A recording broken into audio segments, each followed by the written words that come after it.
And now I'm pleased to welcome Dean Sudasetti, who will be delivering some welcoming remarks this evening. Thanks, Katie. I appreciate that. Good evening, everyone. As Katie said, I'm Sudasetti. I'm the Dean of Western New England Law School. And it's my pleasure to welcome everyone to tonight's event, the 25th Annual Supreme Court Review Conference. This is a terrific event that has been going on for a long time, and Professor Emerita Leora Harpaz, one of the primary organizers of this and a panelist today, actually shared with me in August that she had located a physical copy of the program from the very first conference in 1995. So we have real evidence that it's been going on for 25, maybe 26 years, but it's been happening for a long time, and I'm deeply appreciative that it's here and that I get to participate tonight. Of course, the format of this review conference has changed and evolved over time. Sometimes the conference has been part of homecoming weekend, and it provides an opportunity for intellectual engagement in a time of reunions or people gathering on campus. And this year we get to host a virtual version of the Supreme Court Review Conference, which is the first of many Alumni Month events that are occurring at the law school and across Western New England University. All of those are virtual this fall, and I do hope that alumni and other folks check out those events. It's a great lineup for this fall. But in this particular year, I think we have to note one of the silver linings of the pandemic is that many of us who are far-flung and wouldn't normally be able to make it to the law school for this conference in person are still able to gather, albeit virtually, to not only reflect back on the year of the court's cases, but also think about the future of the court. And in this particular year, of course, it's all the more gratifying to have this conference occur in October, as we are not only in a hotly contested national election, presidential election, but also, of course, in the immediate wake of the passing of Justice Ruth Bader Ginsburg, now beginning the process, the confirmation process for nominee Judge Amy Coney Barrett, who just started her confirmation hearings yesterday. So obviously a lot to think about as we reflect backwards and also look forward to the future of the court. So let me get to it by introducing my colleague, Professor Julie Steiner, who has been working with Professor Art Wolf, who some of you who are alumni will know, in leading the Institute for Governmental and Legislative Affairs. Professor Steiner teaches torts, environmental law, land use law, and also is a leading advocate and teacher on the issues surrounding cannabis law and policy, which is a rapidly evolving field. She is a truly passionate educator, as those of us who are lucky enough to work with her know. And she brings a terrific set of skills and experience to the job of leading the Legislative Institute as someone who even now continues to work with state regulators and the city government in Springfield in navigating the legal and regulatory aspects surrounding the legalization of marijuana use and sales. She does this, as always, with a commitment to principles of justice and with a passion that she brings to every aspect of her work. And with that, I will turn it over to Professor Steiner to introduce the rest of the panelists. Thank you so much, Dean Setti, and welcome everyone to tonight's 25th or 26th Annual Supreme Court Review Conference. I think it's only fitting to recognize at the outset that this review is in its 25th year in many ways because of an individual who could not be present tonight, but Dean Setti just mentioned him. He is first and foremost a very dedicated teacher, and tonight is teaching a class, and that is Professor Art Wolf, who directed the Institute for Legislative and Governmental Affairs for many years and has worked tirelessly to organize this Supreme Court review for many of those years. So we wanted to take a moment to honor him in absentia. Tonight, we have in store for us a panel of 5 fantastic legal experts who will each discuss a carefully curated selection of important Supreme Court opinions that issued during last year's 2019-2020 court term. I note that you have a list and brief description of these cases in tonight's program, and we're going to post a link in the chat room for you to utilize for ease of reference. That will be a list of principal cases that will help guide you through this. So let me, without further ado, tell you about tonight's lineup. In the first session, you're going to hear from Professor Emeritus Bruce Miller. Professor Miller served as a beloved member of our full-time faculty for about 40 years, and lucky for us, you really can't slow a guy like Bruce down, even in retirement. He still continues to teach, join our meetings, and do this very panel.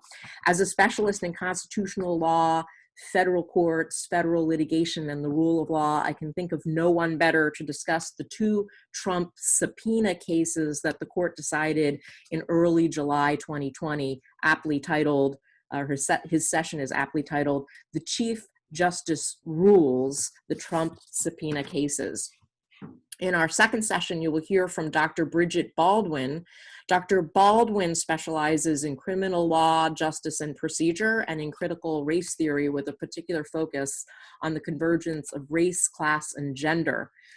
We are most fortunate to have Dr. Baldwin as a member of our full-time faculty, and she will tonight present on the April 2020 Ramos versus Louisiana decision interpreting the scope of the Sixth Amendment jury trial right. In our third session, Professor Jennifer Levi will present Because of Sex, discussing the Bostock versus Clayton County and June Medical versus Russo cases, both decided in June of 2020. Professor Levi is also a member of our full-time faculty and a nationally recognized expert on transgender legal issues. She serves as director of GLAAD's Transgender Rights Project. She's involved in impactful transgender rights litigation, and she truly wrote the book on it. She is co-editor of Transgender Family Law, A Guide to Effective Advocacy. In our fourth session, Associate Dean for Academic Affairs, Erin Buzuvis, will present on the administrative state, discussing two important 5-4 administrative law decisions that the court decided in June 2020. Professor Buzuvis teaches administrative law and employment discrimination law, among a number of other courses, as a member of our full-time faculty. And Dean Buzuvis is a nationally recognized expert in Title IX, and in particular has a special focus on gender discrimination in education and athletics. And last, but certainly not least, our fifth session is from Professor Emeritus Leora Harpaz. Professor Harpaz joined Western New England School of Law's faculty back in 1986, where she taught a number of courses, including constitutional law and First Amendment law, with a particular focus and interest in First Amendment issues. And like Bruce Miller, there is certainly nothing about retirement that has slowed Leora down. She continues to teach on the adjunct faculty at Hunter College, at our own law school, and teaches a Supreme Court class to older adults in the New York City community. Tonight, she's going to teach us about 3 First Amendment cases decided in June and July 2020 in her session, Religious Liberty Gets a Blessing. I know that Katie DeBeer noted that we're going to be asking for questions as you think of them in our chat room.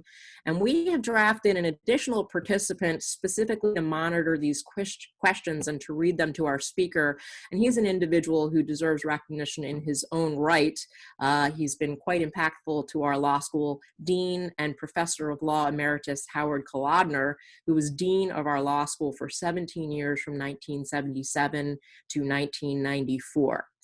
And while I know that thanks can get long and complicated, there's one final one that we must mention, which is a special note of thanks to Professor Harpaz, because she organized tonight's program, an endeavor that requires a tremendous amount of expertise and time. She has to draw from the entire year's docket and hand select the cases that are under focus tonight. She assembled tonight's incredible panel, and she handled the many time-consuming administrative tasks that go along with such a feat. So tonight's panel simply could not have happened without her, and we thank her so much for her efforts. Without further ado, I'm going to turn this over to our first session presenter, Professor Emeritus Bruce Miller. Thank you, Julie, and thank you to everybody involved in putting this together, and in particular, Leora, who's actually responsible for the title for my little presentation. And I want to note that, Julie, I think you said 1986. Leora started teaching in 1976. And near as I can tell, that means she's been a law professor for something like 95% of her time on this earth so far. she's been doing it for a long time. My job tonight is to talk about this question that has engaged us all for the last 3.5 years, almost 4 years, and in a way that it hadn't, I think, since the Nixon times, and that is, when can a sitting president be compelled to surrender documents pursuant to a subpoena that the president wants to keep to himself? In this case, the documents at stake in both of the cases the Supreme Court decided were what everybody agreed were private personal documents of the president. They did not pertain to his official function or job, at least in any direct way. What they were records maintained on his behalf by a company called Mazars Incorporated, which was President Trump's personal accounting firm. In addition, some documents from Capital One, which apparently at some point had the courage to extend the president some credit.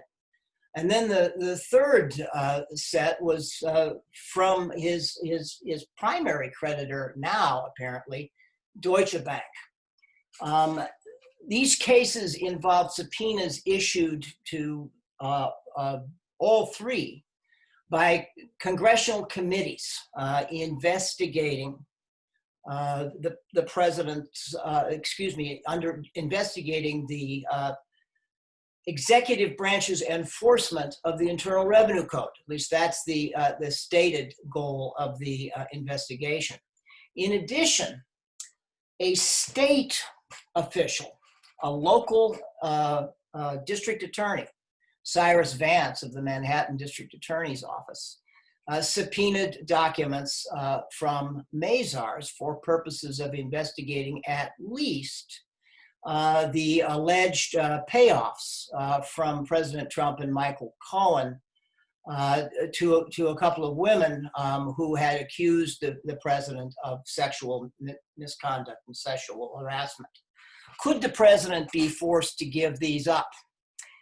The president sued to stop both of these subpoenas and ultimately failed in the lower federal courts with respect to both.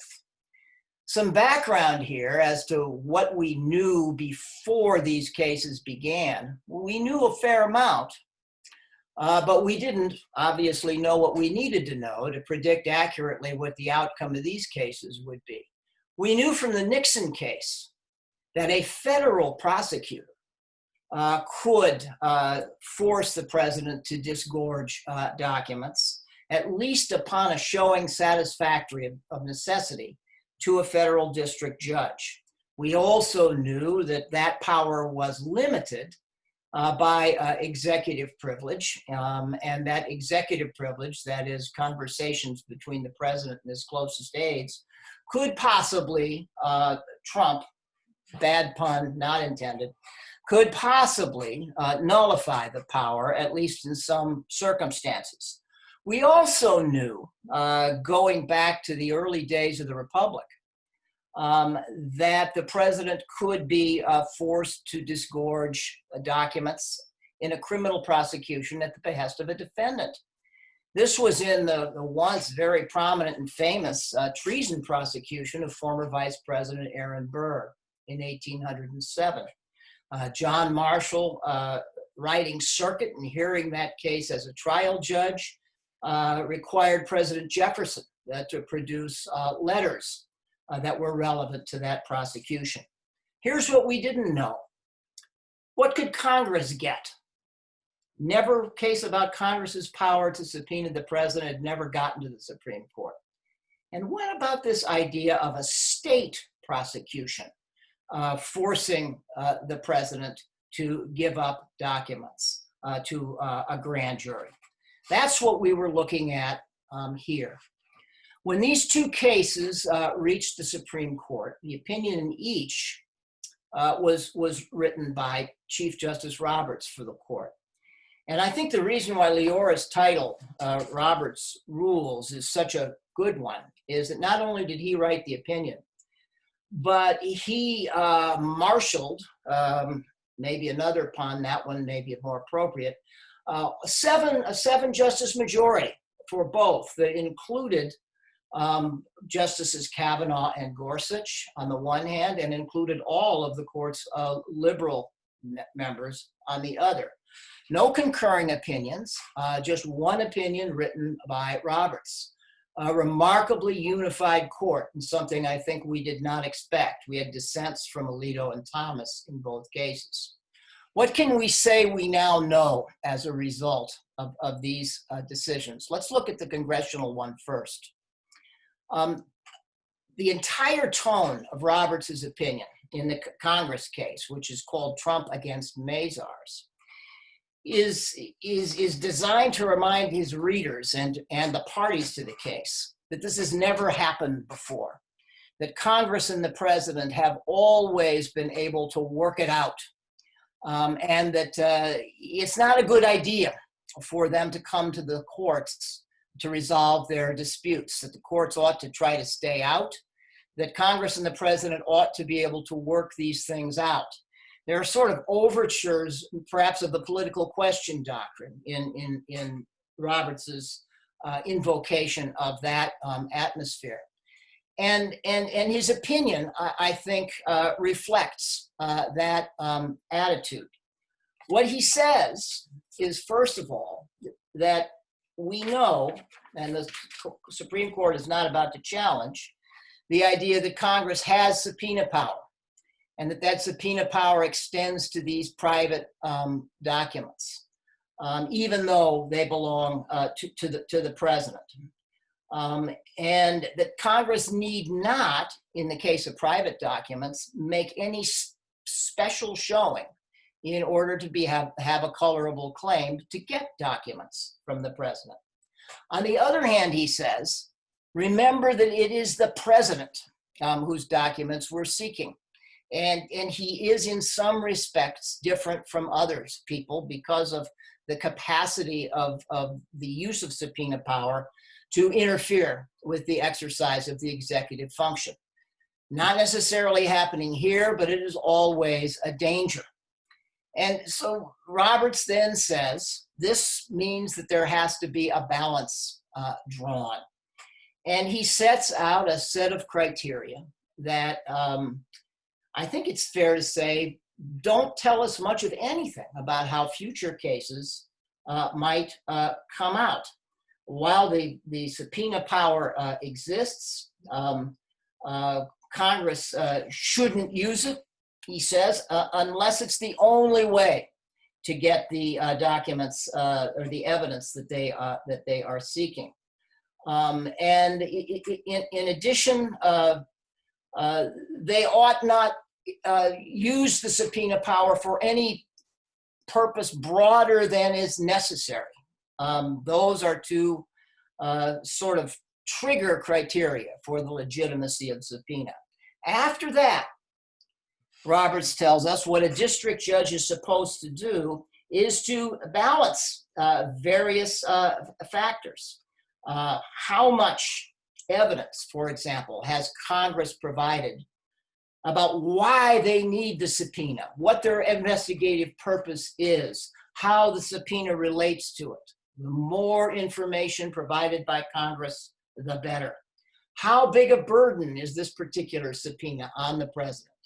The bigger the burden, the less likely the subpoena is permissible.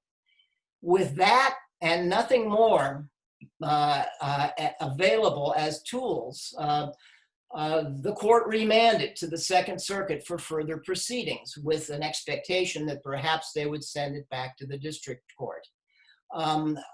I take from this decision a message from Roberts and the Seven: don't come here again if you can possibly avoid it.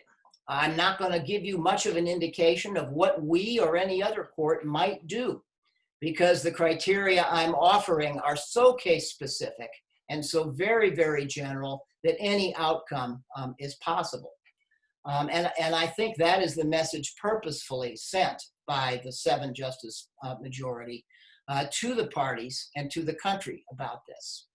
Before I go on to the other case, I just want to share with you that this sort of reminded me of the attitude of a particular federal district judge that I litigated in front of a number of times in the 1970s. This judge, whose name was Andrew Hawk, was famous for being completely unpredictable in how he dealt with motion practice and discovery. And I'd been working on a case in front of him where we had lost just about every discovery battle. And then the most important one that came up, if we lost this one too, our case would be toast because we wouldn't have the documents we needed to pursue it. We finally won one. And Judge Hawk, in announcing his decision from the bench, said, I like to be unpredictable and to have very few publicly announced criteria for anything I do, because I want the parties to agree on everything. And if nobody knows what I'm going to do, everybody's going to be scared of me and they will not come back. I have ruled for the defendants on all of this discovery up to now. And for that reason, and only for that reason, I'm going to rule for the plaintiffs this time. And we got our documents. And the rest was history. We won the case 7 or 8 years later. But I think that's what the court's doing here. Don't come back. It's been 230 years, Roberts says, and we've never had to deal with this before. Let's keep it once every 2 centuries. We'll say a little bit, but not a lot. The other case to me is even more fascinating. This was the one I think that most people thought was the most like the cases where documents had been required to be disgorged by the president. And that's because it was a criminal case involving grand jury investigation of evidence. And so it looked like Nixon, and it looked a little bit like the Burr prosecution, although that one was past the grand jury stage. The court is more comfortable, I think, balancing the judicial function with executive autonomy than it is trying to referee conflicts between Congress and the president. And so I think many people expected the ruling that we got. This one was again 7-2. And Prosecutor Vance's power to get the documents he wanted from Mazars was was But to me, what was the most surprising about this case was how the federalism question, which was, I think, the only way the case could be distinguished from Nixon, how the federalism question was addressed by the court. Well, what's the federalism question? Well, in the United States against Nixon, it was a federal grand jury and federal prosecutors, the special prosecutors, who were seeking the documents. In this case, it is a state prosecutor that is seeking documents from the president. To be sure, these are personal documents. And yet, this question, to what extent can a state officer issue orders to the president of the United States, was an important one.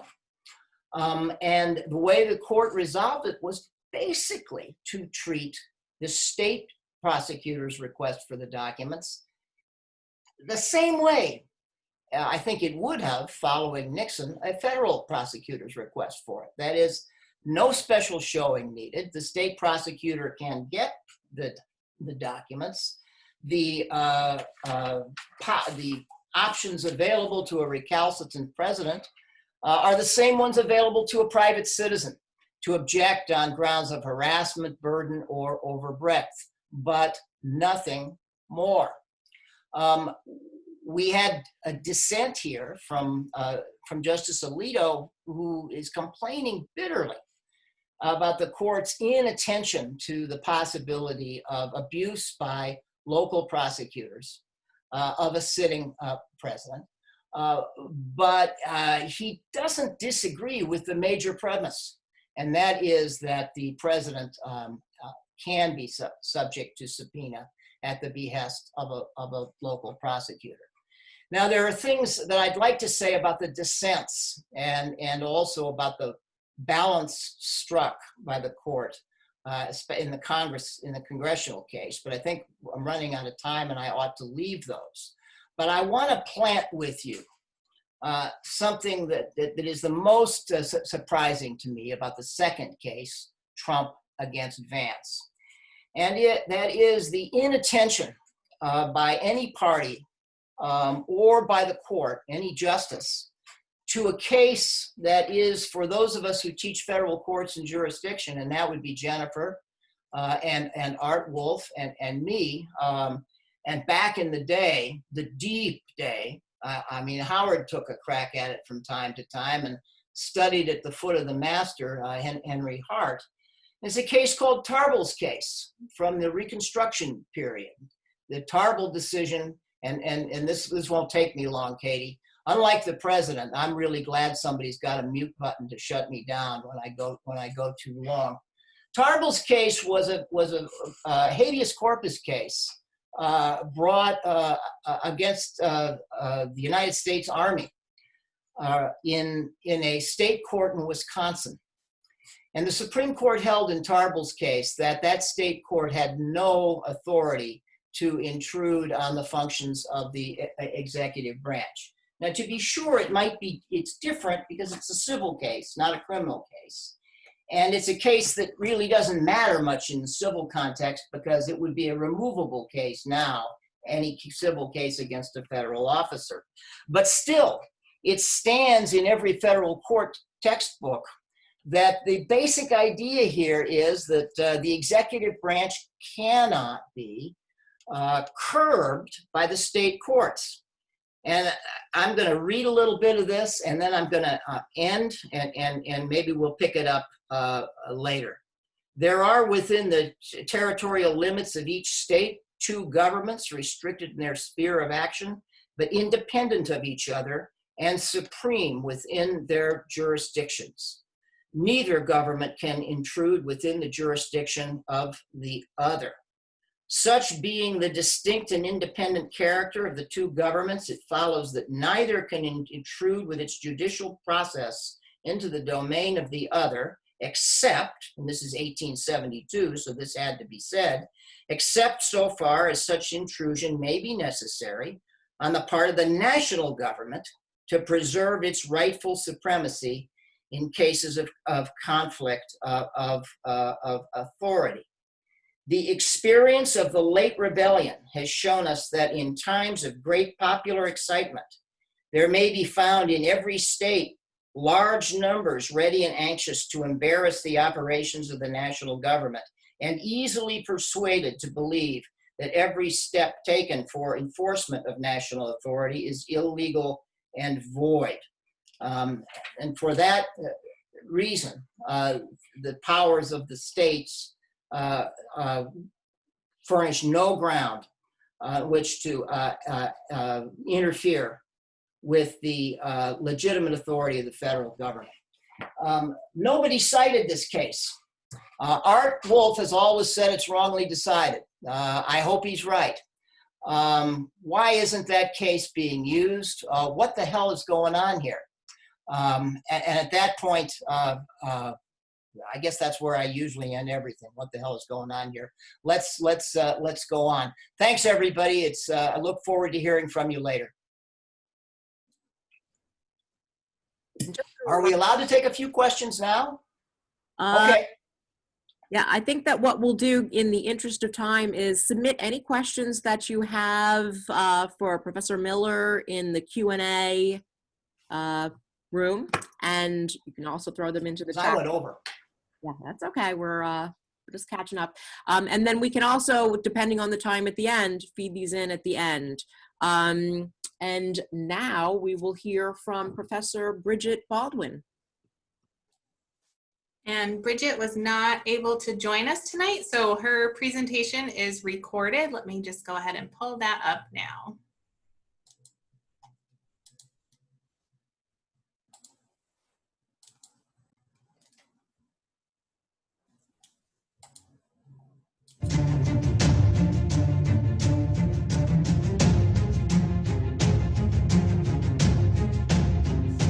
Hi, my name is Dr. Bridgette Baldwin, and it's an honor to speak at the 25th Supreme Court Review, discussing important decisions in the 2019-2020 term. I'm going to be talking about interpreting the Sixth Amendment jury trial right in the case of Ramos versus Louisiana. Honduran immigrant Evangelisto Ramos was charged with second-degree murder in the death of Trinice Fendison. She was killed the day before Thanksgiving in 2014. She had been dumped headfirst in a trash can. She had been sexually assaulted. She had been stabbed 7 times and her throat was slit. However, the case against Ramos was circumstantial. There was no eyewitness to the incident. There was no murder weapon found. There wasn't even a murder scene presented at trial. Only DNA evidence on the garbage can that connected Ramos to the incident where she was found. 10 of 12 jurors found Ramos guilty beyond a reasonable doubt, and 2 did not. Ramos was sentenced to life in prison without parole under Louisiana's non-unanimous verdict rule. The Supreme Court had to address the issue of whether the Sixth Amendment right to a jury trial, as incorporated against the states by the 14th Amendment, requires a unanimous verdict in order to convict a defendant of a serious offense. Since 2019, only the state of Oregon accepted a non-unanimous verdict, 10-2. But in 1972, a unanimous verdict was not required in a criminal case in a state court. Now, although Louisiana originally accepted a non-unanimous verdict, in 2018, the Louisiana state voters repealed the non-unanimous rule for felony offenses committed on or after January 1st, 2019. In a 5-4 plurality opinion in the case of Apodaca versus Oregon, 4 justices, White, Berger, Blackmun, and Rehnquist, concluded that the unanimous rule was not one of the core aspects of the common law jury trial. 4 justices, Stewart, Brennan, Marshall, and Douglas, concluded that it was. And then 1 justice, Powell, concluded that the Sixth Amendment does require a unanimous verdict in criminal trials, but only in federal court. He drew that conclusion even though the court had already rejected a dual-track view of incorporation. Apodaca held that the Sixth Amendment right to a jury trial was incorporated by the Due Process Clause of the 14th Amendment, but that did not mean that the jury verdict had to be unanimous in a state court. However, there were 7 opinions in that case, none of which commanded the lead of the court. But on April 20th, 2020, with a vote of 6-3, the court reversed Apodaca versus Oregon. Justice Gorsuch delivered the opinion of the court and said that the Sixth Amendment guarantees the defendant the right to a unanimous verdict in a criminal trial in both federal and state court. Gorsuch concentrated on 3 areas when offering the opinion of the court. What is the merits of the question presented? What is the relevancy of Apodaca versus Oregon? And what might be the consequences of this decision? Gorsuch states that the plain language of the impartial jury clause must have substantive requirements. He looks to the history and at the time of the founding states that the substantive requirement was that a jury verdict had to be unanimous. Both Louisiana and Oregon acknowledged that race was a motivating factor, and the rule was adopted as a part of the Jim Crow segregation efforts. Notwithstanding, however, the racist motives or the racist intention, at the time of the adoption of the Sixth Amendment, at the time of the common law, at the time of state practices in the founding era, or opinions and treatises written soon afterwards, the answer was a jury has to reach a unanimous verdict in order to convict in state and federal criminal court. Gorsuch was very dismissive of the argument that at the time of the framing of the Sixth Amendment, the unanimous suggestion had been removed. He states, If we take the state's argument from drafting history to its logical conclusion, the right to a jury trial would be devoid of meaning and reduced to an empty promise. And then he says, that can't be right.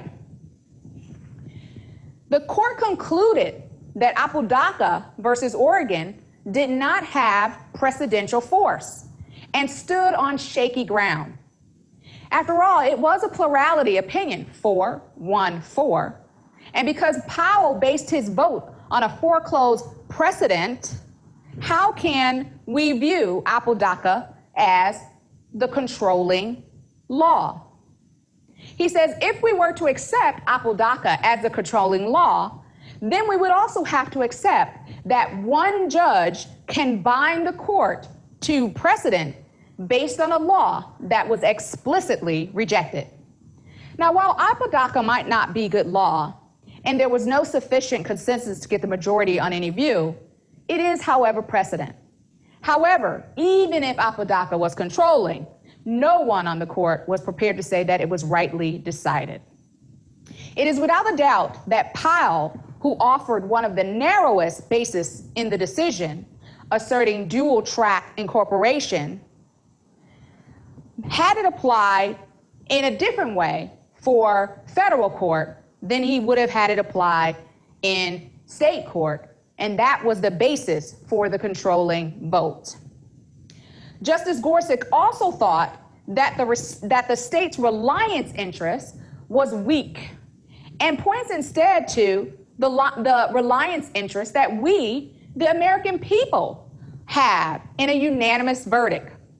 After all, it would only be 2 states which might be impacted by the new rule. And if we ruled in favor of those 2 states, it might invite other states to experiment with their own unanimous verdict rules. In consideration, although he points out this question is not before the court, regarding retroactivity, he says new rules of criminal procedure would normally not apply. New constitutional rules only apply on direct appeal. So that's probably not a strong argument. Throughout the majority's opinion, Gorsuch takes aim at Justice Alito's view. He notes, taken at its word, the dissent would have us discard a Sixth Amendment right in perpetuity rather than ask 2 states to retry a slice of their prior criminal cases.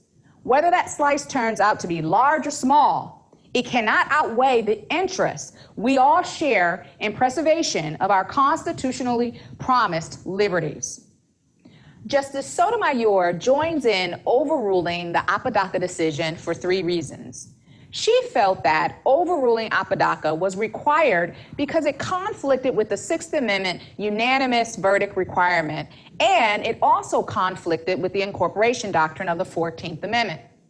Second, she felt it was not enough to justify following precedent simply to avoid burdening the criminal justice system. The court has not hesitated in the private sector when overturning precedent and reliance would produce economic downturns. It is not unreasonable to expect changes in the status quo when we change the law. And finally, she thought that the origins of Louisiana and Oregon's laws were rooted in racial animus and bias. Such history has no place. She states that they are rightly relegated to the dustbins of history. Justice Kavanaugh wrote an opinion concurring in part to explain his view of when precedent should be overruled. He states that when the court wants to overrule a case, it has to be a special reason, something more than just that the prior case was decided wrongly. There has to be a special justification. He goes through to list several factors that the court has considered in whether to follow precedent or not. However, he notes basically these factors can be explained in sort of a 3-part test. First, the prior decision has to be not just wrong, but egregiously wrong. Second, we have to look at whether the prior decision cause significant real-world consequences? Is it consistent with other decisions? And third, what is the extent of the reliance on the prior decision? And based on these three considerations, he thought that Apodaca should be overturned. Justice Thomas offered a concurrence in judgment. He agrees with the verdict that the Sixth Amendment right to a jury trial always has included protection against non-unanimous jury verdicts. Thomas begins his argument with a critique of the court's application of stare decisis. It was his belief that judicial power should manifest itself through overturning incorrect judicial decisions, but not when that decision offered a textually permissible interpretation of the law.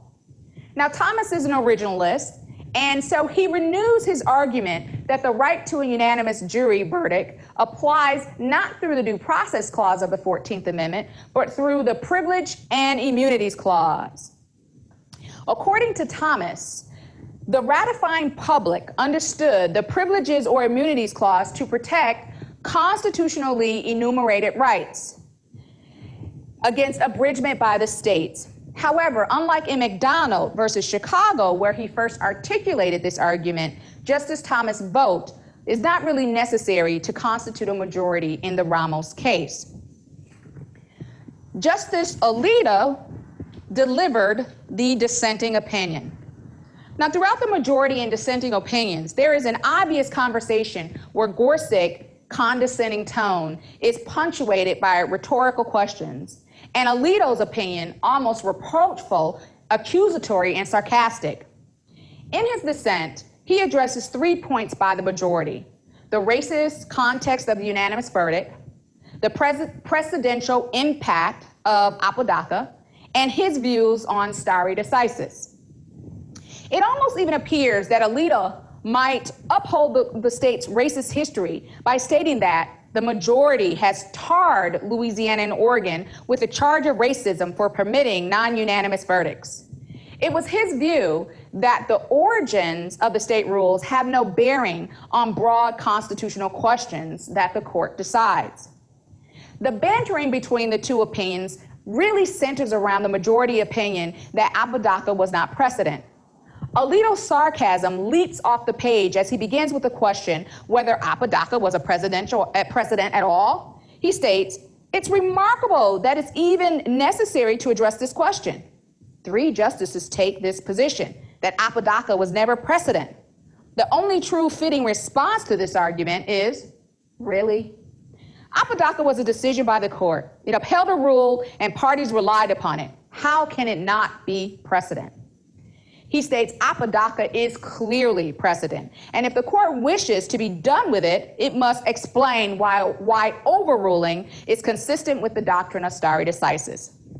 In his last position, he discusses why stare decisis requires following Apodaca, and that in overruling that case, the majority cast aside an important and long-established decision with little regard for the enormous reliance the decision has engendered.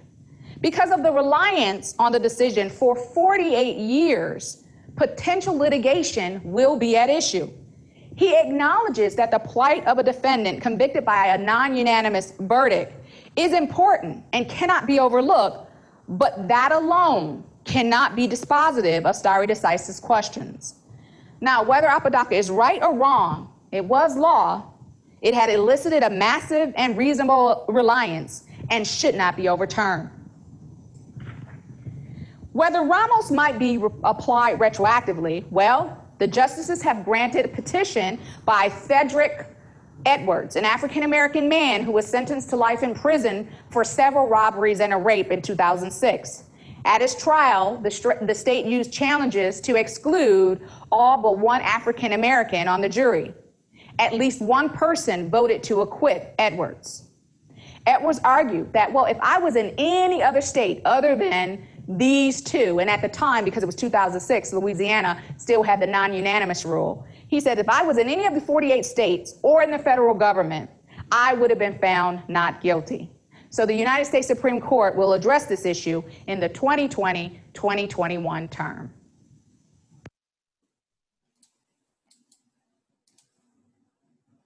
And thank you to Dr. Baldwin for that.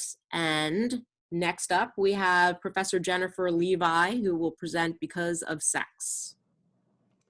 Thank you. Thank you so much. And I just want to, again, thank Professor Harpaz for putting together this panel and certainly for inviting me to be on it. It's really an honor to be among the folks that are talking about these cases tonight.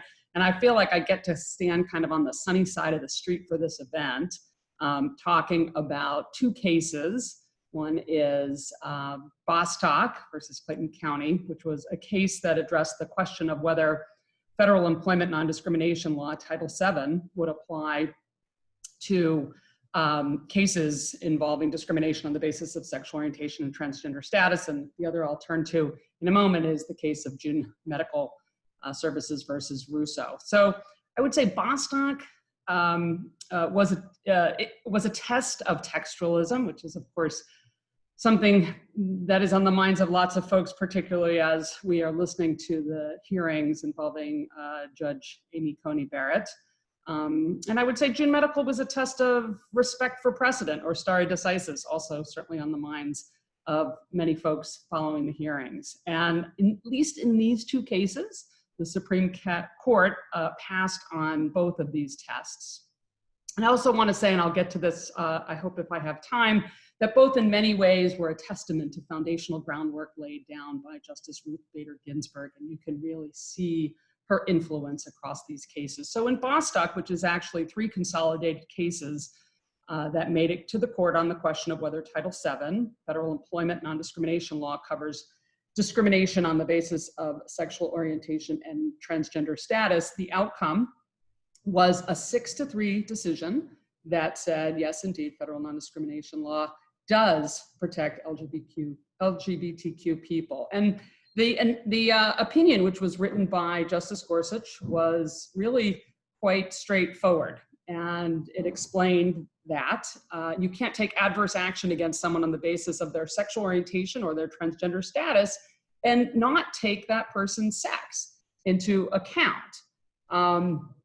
Basically, as the majority opinion explained, that if you discriminate against someone for being gay or transgender, that you inevitably have to take into account the person's sex. And the majority opinion kind of explained in I think very elemental ways that if you fire, for example, Mark for bringing his husband to the company holiday party, and you wouldn't have fired Susan for bringing her husband, then you're treating Mark differently based on his sex. And similarly, if you fire an employee, Louisa, for presenting herself as a woman at the holiday party because she was assigned the sex of male at birth, and you wouldn't have fired her for doing it had she been assigned the sex of female at birth, then you're treating Louisa differently based on her sex, based on the sex that she was assigned at birth. And this is the equivalent of discrimination because of transgender status. So the analysis was like very, very simple and straightforward. And the majority explained that it's true, whether or not the concepts of sexual orientation and transgender status are also concepts that are different than that of a person's sex. It doesn't really matter that there might be some different understanding associated with sexual orientation and transgender status, because ultimately both entail consideration of an individual's sex. Now, the claim that, and the analysis that the Supreme Court affirmed, is one that has been made for decades in federal courts below. And I will say it's interesting to note that it was one that had real traction in cases brought by transgender litigants since really the early 2000s. And in fact, I will say that there really was no disagreement among federal courts, that is to say, no formal circuit split on the issue about whether federal employment non-discrimination law applied to transgender plaintiffs. And so there was no circuit split at the time that a case brought by Amy Stevens against a funeral home that she had worked for made it up to the US Supreme Court. Amy Stevens was a funeral director who was discharged when she notified her superiors that she was a transgender woman who would be transitioning in the workplace. And I just want to mention as a side note that Amy Stevens passed away during the pendency of the case, and she's been, a tremendous civil rights hero. And I think it's a real tragedy that she didn't get to see the culmination of the work that she really, launched. The other two cases, so as I said, the Bostock case is really three cases that went up to the Supreme Court. One was on behalf of Amy Stevens, and the other two cases were ones involving gay plaintiffs. Sorry, Donald Zarda was one of those cases. Zarda was a skydiving instructor who did tandem dives, and he wanted to make women skydivers more comfortable sometimes, and so he disclosed his sexual orientation in the workplace, faced hostility, eventually was terminated. And the other case involved Gerald Bostock, who was fired after people at his place of employment learned that he had joined a gay softball league.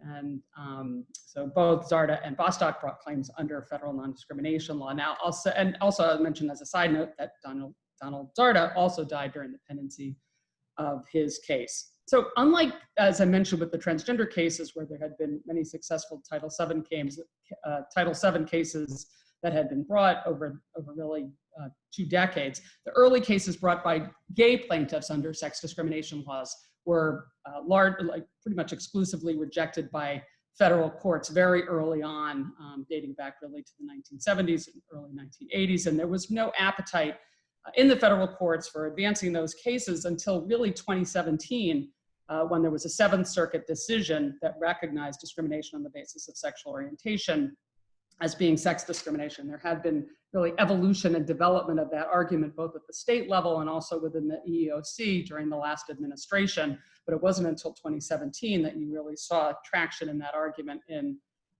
federal courts. Second Circuit agreed, and then Bostock created the split that eventually went up to the Supreme Court. There was a lot of, I would say, discussion, rumination, and conjecture as to whether or not these cases would be decided consistently across all three of them. And so it was interesting to note one strong, unified opinion.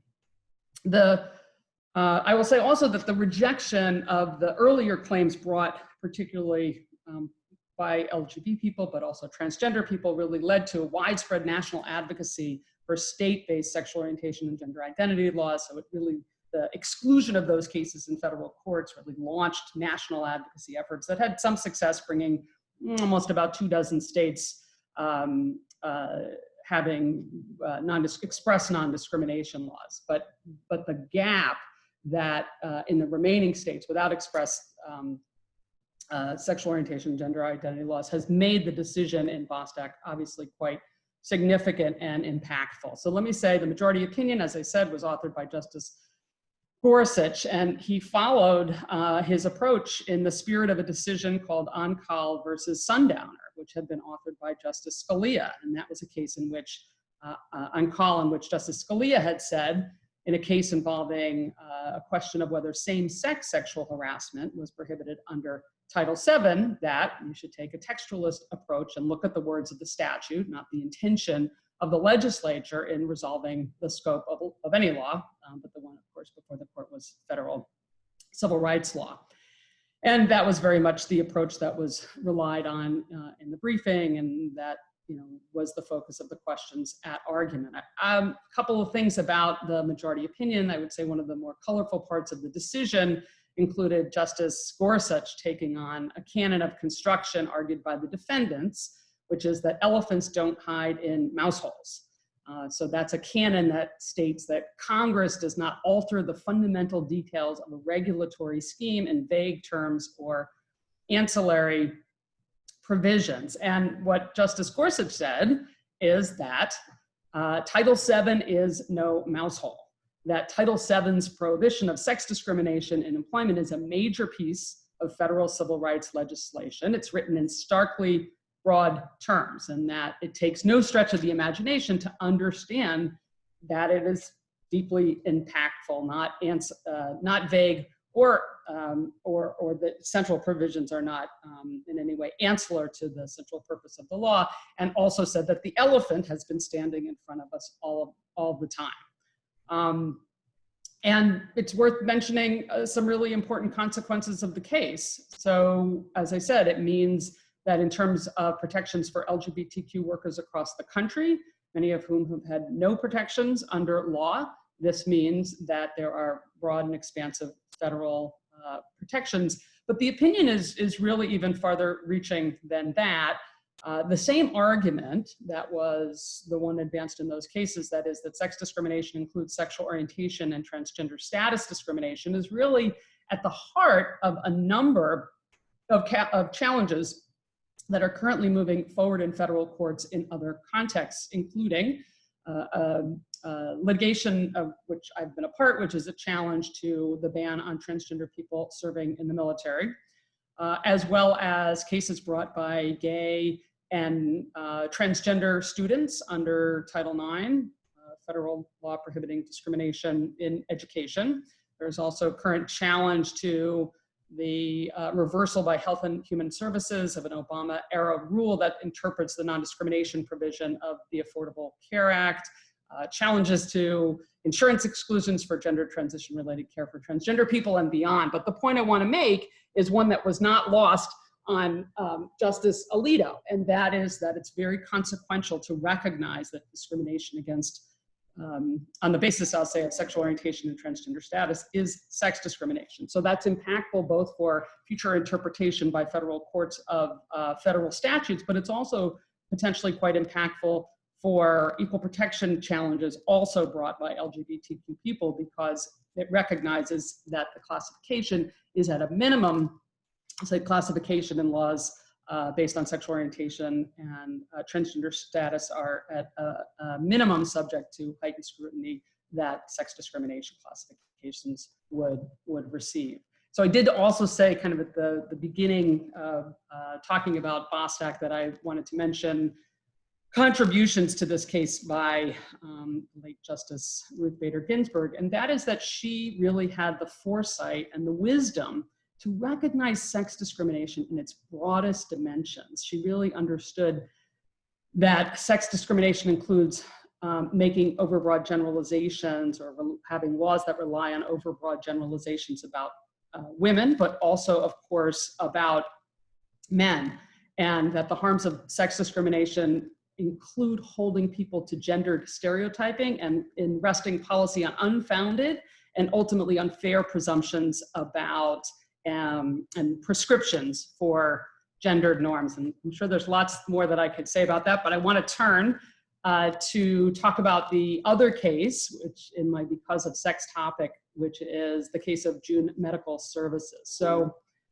June Medical Services involved a challenge to a Louisiana law that required doctors who provided abortions to have admitting privileges to a hospital within 30 miles of a facility where they perform abortion procedures. Now, as a practical matter, I mean, you have to kind of understand some of the factual circumstances that ultimately controlled the opinion in this case. But as a practical matter, the federal district court that heard the case had concluded, after an extensive trial, that the law would potentially eliminate access to any abortion in Louisiana.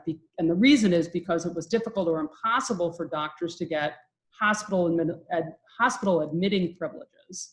And the district court found that as a matter of fact, the Louisiana law would leave one provider for a need of about 10,000 people in need of abortion procedures, which is really, I mean, if you think of what the impact of that is, quite significant. And the reason why this admitting privileges requirement would have that effect makes sense, because to get and maintain hospital admitting privileges, you have to have patients who use hospitals. And the testimony also showed that the medical risks of these procedures were incredibly low. And the providers who did literally hundreds of procedures, thousands across the 5 plaintiffs who were involved in the case, might literally have one patient per year who needed hospitalization. And that meant that you couldn't get the admitting privileges because you didn't have patients who used the hospital facilities. And then even if you couldn't renew those admitting privileges if you didn't use the services. Now, I also do want to mention that the providers did have transfer access to hospitals. So there certainly were in place medical protections for anyone who were to face complications based on the underlying procedure. So that was kind of the important factual piece that was factual finding by the district court. The court also found that there were no health benefits because of the fact that there were these transfer privileges that the providers had. Okay, so setting aside the facts for the moment, although you'll understand why they become important in a minute, there was a lot of speculation about why the Supreme Court took the case in the first place. Because it basically was a do-over of a case that had been heard 4 years prior, a case called Whole Women's Health versus Hellerstedt. Of course, the lineup of the court, the Supreme Court, was significantly different. The case of Whole Women's Health was a 5-3 decision that was issued at a time when Scalia had since passed and his seat was unfilled, and also when Justice Kennedy was still on the court. So Whole Women's Health was a challenge to basically the same law that had been passed in Louisiana, but one that was passed in Texas, and which also had a very consequential impact on access to abortion procedures in Texas, actually reducing the number of facilities by half in an incredibly large state. So same law, more egregious impact. And so it was a surprise when the Supreme Court, differently constituted than the previous 4 years, actually took the case rather than just summarily reversing the Fifth Circuit that had overturned the Louisiana District Court's opinion based on the facts that have been determined at trial. So what was the outcome? In June Medical, it was a 5-4 decision, plurality opinion written by Justice Breyer that was joined by Justices Kagan, Sotomayor, and Justice Ginsburg. So the plurality opinion was a strong affirmation of the district court's assessment of the undue burden, which was the standard from Casey that was applied by the plurality, and based on the impact that it had on access to abortion procedures, based on what would have been shown about how difficult it was to get admitting privileges at hospitals. So I will say that probably what was most notable was Justice Roberts' concurrence, because he had dissented in Whole Women's Health, and then he joined in a concurring opinion supporting the outcome of the case in June Medical, striking down the Louisiana law. And I don't want to take up too much time because I want to make sure that there's also time for questions. But one thing I do want to say is that basically every member of the court, with the exception of Justice Thomas, agreed that the applicable law was the undue burden test that had been announced in Casey.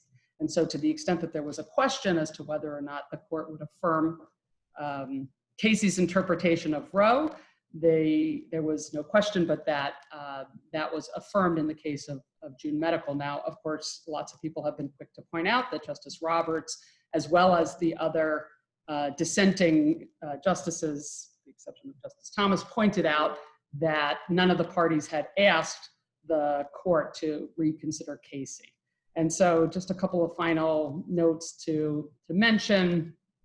What does it mean? Time will tell. I'm not making predictions here tonight, and I think there could be a lot of rich conversation about the future of Roe and the future of Casey, and obviously all of that is very much in the public discussion. But I do want to say one thing, which is a point that Professor Joan Williams has made, and this also connects to Justice Ruth Bader Ginsburg, and that is, that for many people who really care and have focused on the issue about access to reproductive choice, what this decision means, and I think what many of the other decisions mean that have applied the undue burden test, is that there will really need to be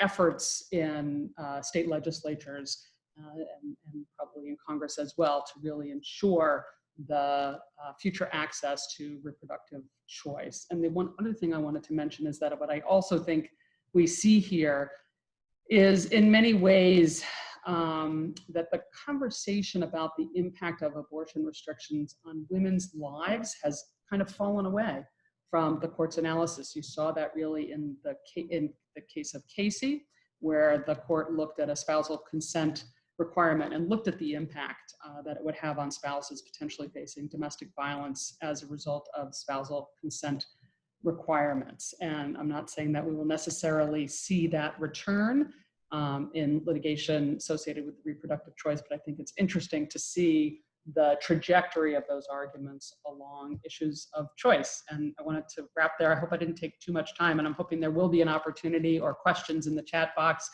or a chance to have a deeper conversation on both of these cases and many more when we all join together. So thank you. Terrific. Thank you so much, Professor Levi. And I think running so perfectly on schedule right now that I think the best thing is to have everyone continue to feed any questions that you have for any of the presenters in the chat room or ideally in the Q&A room. And then there'll be time at the end for us to handle all that. But this way we'll make sure we get our presentations covered. And next up is Professor Erin Buzuvis, who will present the administrative state. All right, thank you. I'm going to share some slides here. Great. These are the names of the two cases that I'm talking about: Seal Law versus Consumer Finance Protection Board first, and then we'll talk about Department of Homeland Security versus Regents of the University of California.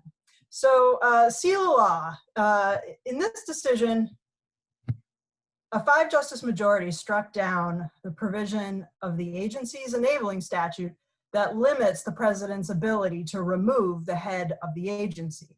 Now, this probably sounds right off the bat like some narrow, wonky issue, but trust me, it's significant. And it's significant because it plays a role in answering some really deep questions about the Constitution's separation of powers. And in particular, what the decision does is sets a preference in favor of the president and against Congress when it comes to control of the administrative state. All right, did I tempt you? Are you all on board? So our administrative state, all the federal agencies that have proliferated since the New Deal era, none of this has a blueprint in the Constitution. So if we had to imagine what our framers would have said about the administrative state had they so considered it, maybe there would have been some discussion about whether Congress or the president should have control over federal agencies, but the framers were silent because they didn't anticipate the need that the complexity of modern life would have, requiring a government that would have to play a role too big for Congress and the courts alone to fill. Now, modern jurists have generally accepted, some of them reluctantly, and Justice Thomas maybe never, but most modern jurists have accepted that Congress can create agencies that are situated within the executive branch, and that Congress can delegate to those agencies the power to promulgate and enforce regulations. If you've got a formalist viewpoint, you can accept this through the sort of magical thinking that Justice Scalia lays out in the American Trucking decision, where he talks about the power that agencies execute as executive power. And it's not quite legislative, even though it's quasi-legislative, and it's not quite judicial, but even though it's quasi-judicial, but it comes together in this special role that's performed by agencies, and we'll call it executive, and therefore it's proper to assign it to the executive branch. And functionalists have no problem with any of this.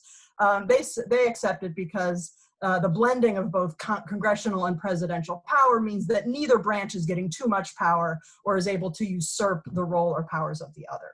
Now, that's executive branch agencies, ones that are located, answerable to a member of the cabinet, located squarely within the executive branch, and subject to really strong control by the president. But then there's such a thing as independent agencies, and these are more controversial. So an independent agency is when Congress creates an agency and they give it the same kind of agency-like power to promulgate regulations and to enforce regulations, but they don't want the president to have too strong a role and too strong a function in controlling this agency, probably because they want to give the agency a way to stay above the political fray. They want the agency for that particular subject matter to be controlled more by technological experts or technical experts, policy experts, and to not be just totally subject to the whims of the president's politics. So Congress might, in some cases, create a board, maybe a multi-member board, a commission, or in this case, a single director-led agency that the president is restricted in his ability to remove. their ability to remove, I should say. That is the question that's raised in seal of law. And the reason why it requires Supreme Court analysis is because the Constitution is silent on this. How do we deal with this constitutional silence? There are two schools of thought. One school of thought, I'll call it the executarian school, is that all unspoken power to control administrative agencies generally belongs to the president. After all, the president has some broad authority bestowed upon them in Article 2 to, quote, take care that the laws be faithfully executed. And administrative agencies exist to execute the law, therefore they should be subject to the president's control. But another school of thought, Team Article 1, takes the view that all unspoken power should belong to Congress. After all, Congress is our most democratically elected branch. Congress was given broad authority in Article 1, particularly the power to make all laws which shall be necessary and proper for carrying into execution the foregoing powers and all other powers vested by this Constitution in the government of the United States and in any department or officer thereof. So there's some constitutional argument in support of setting either branch as the default controller for who should control, who should have the power to potentially create and control independent agencies. Enter seal of law. This is a California law firm that provides debt relief services. And the Consumer Finance Protection Board is an agency that enforces about a dozen statutes. The agency itself was created by the Dodd-Frank Act in the wake of the 2008 recession. One of its statutes has something to do with telemarketing requirements. And the CFPB gets wind of seal of law and starts to suspect that they're in violation of these requirements. And so it initiates an investigation. And as part of the investigation, it subpoenas some documents from the seal of law firm. And seal of law challenges the subpoena in federal court on the basis that the CFPB is unconstitutional. They argue that this is an agency charged with executive power, but it is improperly separated from the executive branch because the president doesn't have unfettered power to remove the director. In fact, the president's power is restricted to only being able to remove the director for inefficiency, neglect of duty, or malfeasance in office.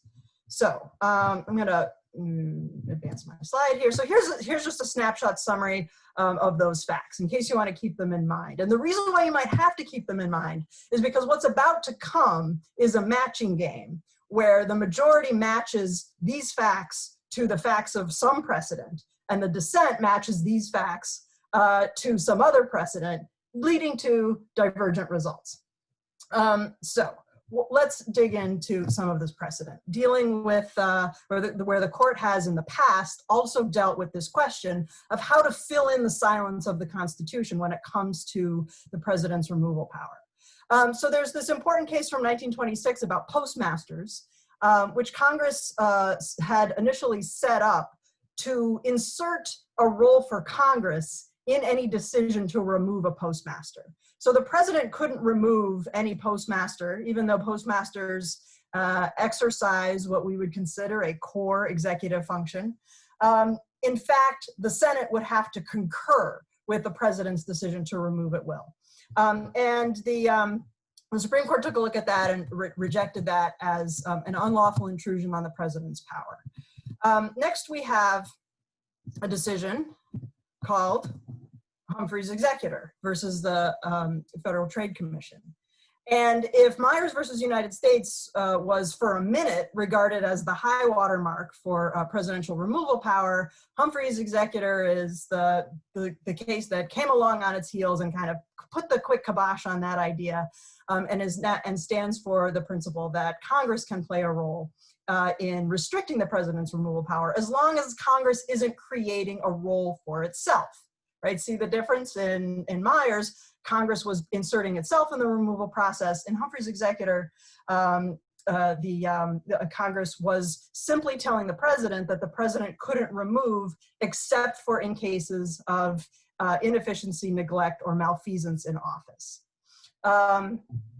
We next have a case called Morrison versus Olson about the independent counsel.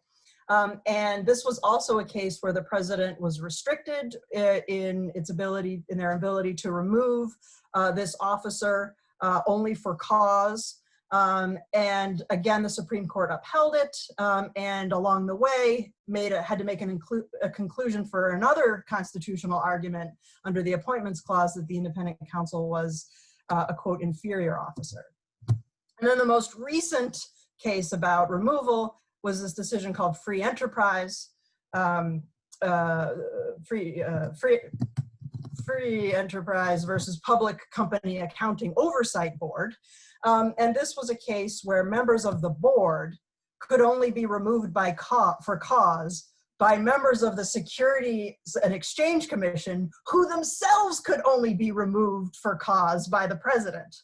And so this was a very unique situation, so-called double for-cause removal, resulting in these board members having an extreme amount of independence that was unprecedented, and the court struck it down for that reason.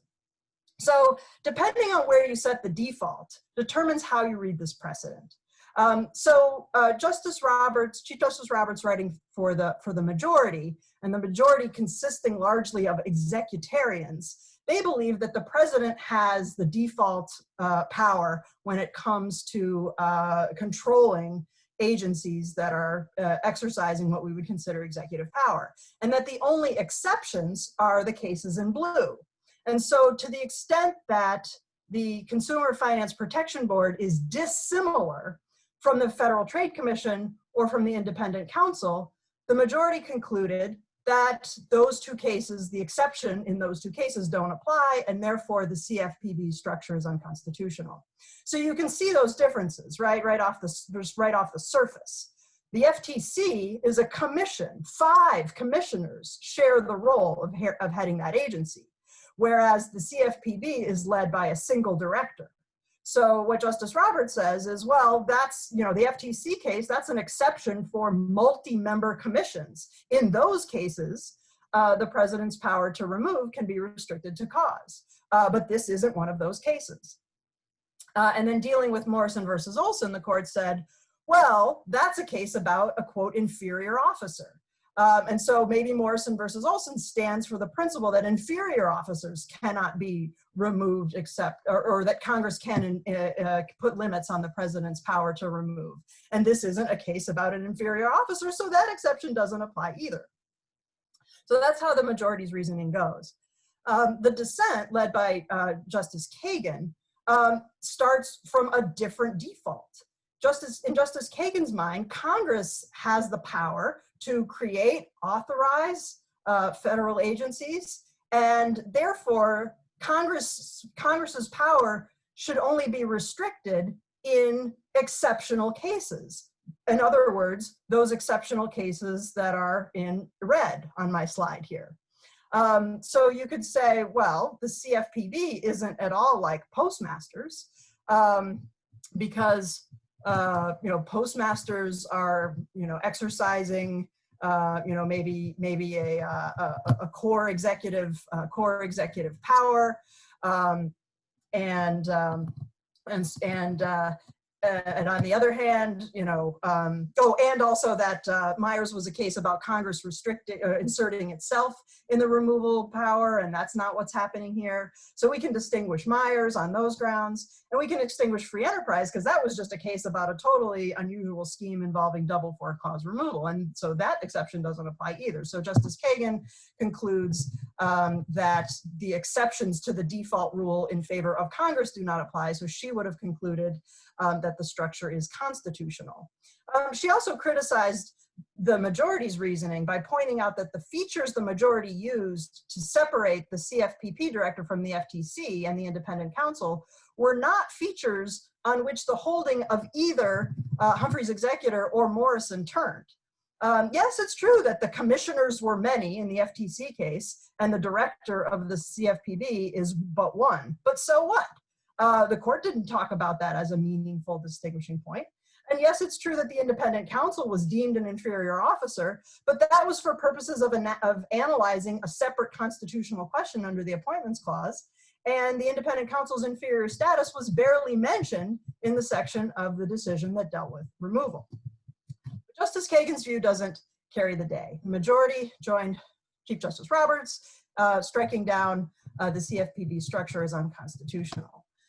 The court did go on to decide that the offending removal provision was severable from the rest of the Dodd-Frank Act, the statute that created the CFPB. And as a result, the CFPB remains intact. Seal of Law had to respond to the subpoena that started this whole thing. And the CFPB director, a 2018 Trump appointment named Kathy Kraninger, someone with no consumer protection background, I might add, remains in charge of the agency. The only difference is that now she doesn't have job protection. Beyond the ramifications for the CFPB and Kathy Kraninger, however, is the curtailing of Congress's authority to assign administrative functions to agencies that are insulated from the political process.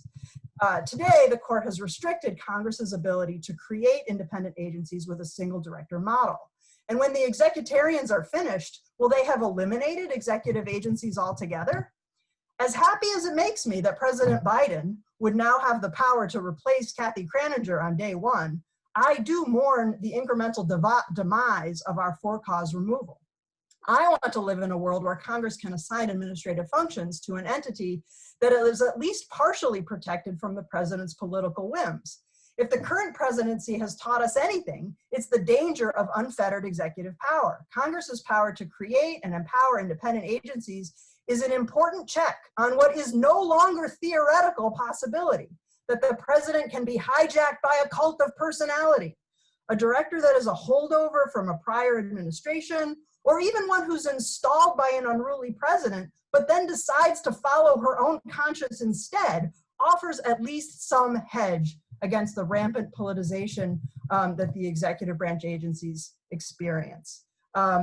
So for that reason, I'm concerned about the direction that the court is headed in this case. Now, in the interest of time, I need to perhaps I've raised good questions for the discussion, which I'll just leave sort of tantalizingly on the table. And just to quickly move on to the second case I want to talk about, DHS versus Regents of University of California.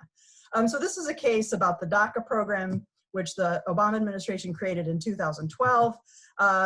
The administration expanded it to include parents in 2000 I should say the DACA program is deferred action for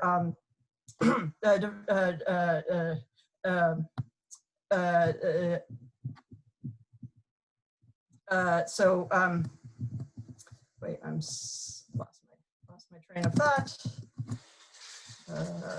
Deferred action for childhood arrivals.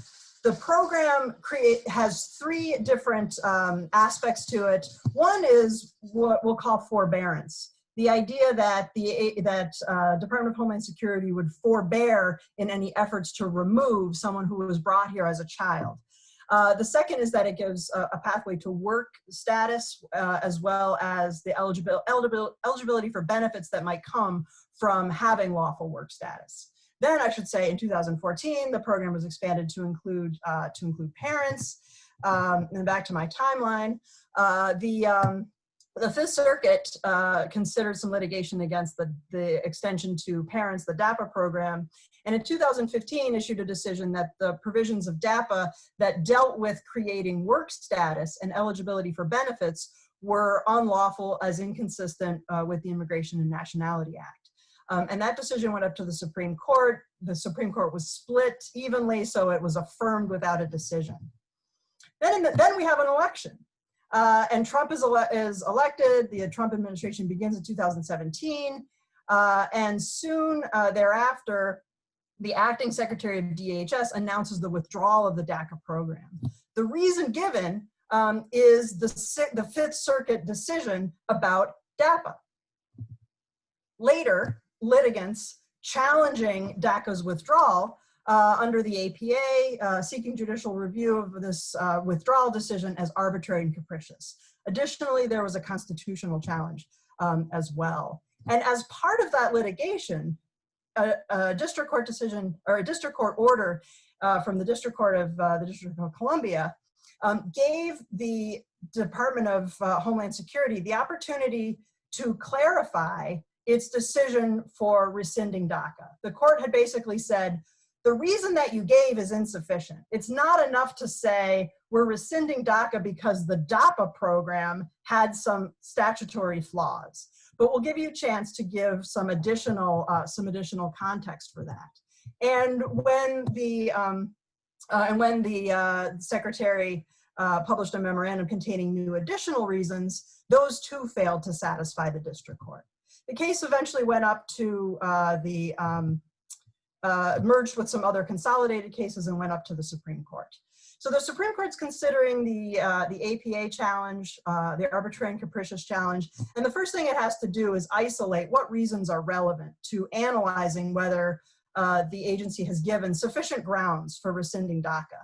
And the first thing it decides is that it's not going to consider that 2018 rationale, confirming that it's really important to judge an agency's rationale on the reasons that it gives at the time the decision is made. The court does not allow ex post rationalizations. So then it looks at that rationale and says, basically you have insufficiently explained the decision to rescind the decision to rescind DAPA. All you have done is explained why DACA's analogous provisions that would create work status and access to benefits are likely also invalid as going against the Immigration and Nationality Act. But you have offered no explanation at all for why DACA couldn't stand alone as a policy of forbearance of deportation. And the court relied on a very important old chestnut of administrative law called State Farm, where an agency had done a similar thing, rescinded an entire policy based only on considerations that applied to part of it. So it was really heartening to see a faithful application of this administrative law principle. I also really like this decision because of the outcome of confirming the importance of making sure that that agencies are held accountable for the decisions they make based on the rationale they provide in the moment, instead of the ones they might manipulate later in the context of litigation. But as a policy matter, I have to admit that the result of this case is somewhat less than satisfying. The result is that the agency's withdrawal decision is invalid, but nothing stops the agency from trying again, doing the same thing, but with a more articulate rationale. And in fact, a version of that postscript has already taken place. In July, the Department of Homeland Security issued a memorandum stating changes to the DACA program. They claim to now be in the practice of rejecting all new first-time DACA applications, rejecting any advanced parole requests, that is, for DACA recipients who are seeking to travel outside the United States, and say that they will continue to process renewal requests, but instead of issuing them for 2 years as they had been, the new policy says that they'll only be issued for a year instead. So what's happened? Immediately, lawsuits challenging that memo on the ground that it too is arbitrary and capricious. And some other challenges as well that are fun to talk about, but not tonight. So, I think what this might be a story about really is how arbitrary and capricious cases provide a lens through which to appreciate the power of elections. Courts don't get to rewrite policy, but when they invalidate policy on grounds like arbitrary and capricious, which permits a do-over, what they've really done is create a period of delay during which time an election could take place and potentially supplant the policy decision that was made and challenged in the first place. So we'll have to wait for election night to see if that's what happens. Food for thought. Thank you so much, Professor Buzuvis. And next up, we have Professor Emeritus Leora Harpaz, who will be talking about religious liberty, which gets a blessing from the court. Thanks, Julie. Usually at this conference, Art Wolf introduces me, and then I tell a joke at his expense. But since Art isn't here this year to defend himself, I'm going to skip the joke and start to talk about 3 cases the court decided last term, which expanded the protections available for religious liberty under both the Religious Freedom Restoration Act and the First Amendment Free Exercise Clause. I'm going to start with the one non-constitutional case, Little Sisters of the Poor versus Pennsylvania. It was decided the next to last day of the term. And the case involved a requirement that employers provide contraceptive coverage to their women employees under the Affordable Care Act as implemented by the Department of Health and Human Services, and the question of whether employers with religious objections to the contraceptive mandate are exempt from providing the required coverage. Little Sisters of the Poor is the 3rd time the Supreme Court considered the issue of a religious exemption to the ACA's contraceptive mandate. The first time that this came before the court was in a case called Burwell versus Hobby Lobby stores in 2014, which held that RFRA, the Religious Freedom Restoration Act, which is a federal statute that provides more protection for religious freedom than the Free Exercise Clause, at least as that clause is currently interpreted. I'm not going to speak for the future. Whether that statute required the Obama administration to extend an exemption from the contraceptive mandate it had created for religious nonprofit corporations to for-profit employers like Hobby Lobby. The second time was when Little Sisters of the Poor and similar organizations brought challenges to the religious exemption created for their benefit. Under the exemption, qualifying organizations had to send a self-certification form that informed their insurer that they were exempt from the mandate. The form triggered the provision of no-cost contraceptive coverage to their women employees, which was separate from their health insurance plan. The organizations argued that the requirement made them complicit in providing contraceptives because of the trigger mechanism, and therefore burdened their free exercise of religion in violation of RFRA. After the death of Justice Scalia, instead of addressing the merits, the Supreme Court remanded the cases so that a compromise could be negotiated, but the negotiations failed. The 3rd time the issue reached the court was last term, but in the meantime, the Trump administration had adopted 2 much broader exemptions that apply to almost all employers, a religious exemption and a moral exemption. The new exemptions eliminate the self-certification form and do not require that alternative contraceptive coverage be provided to women employees. The government asserted it had the right to create these exemptions under both the ACA and RFRA.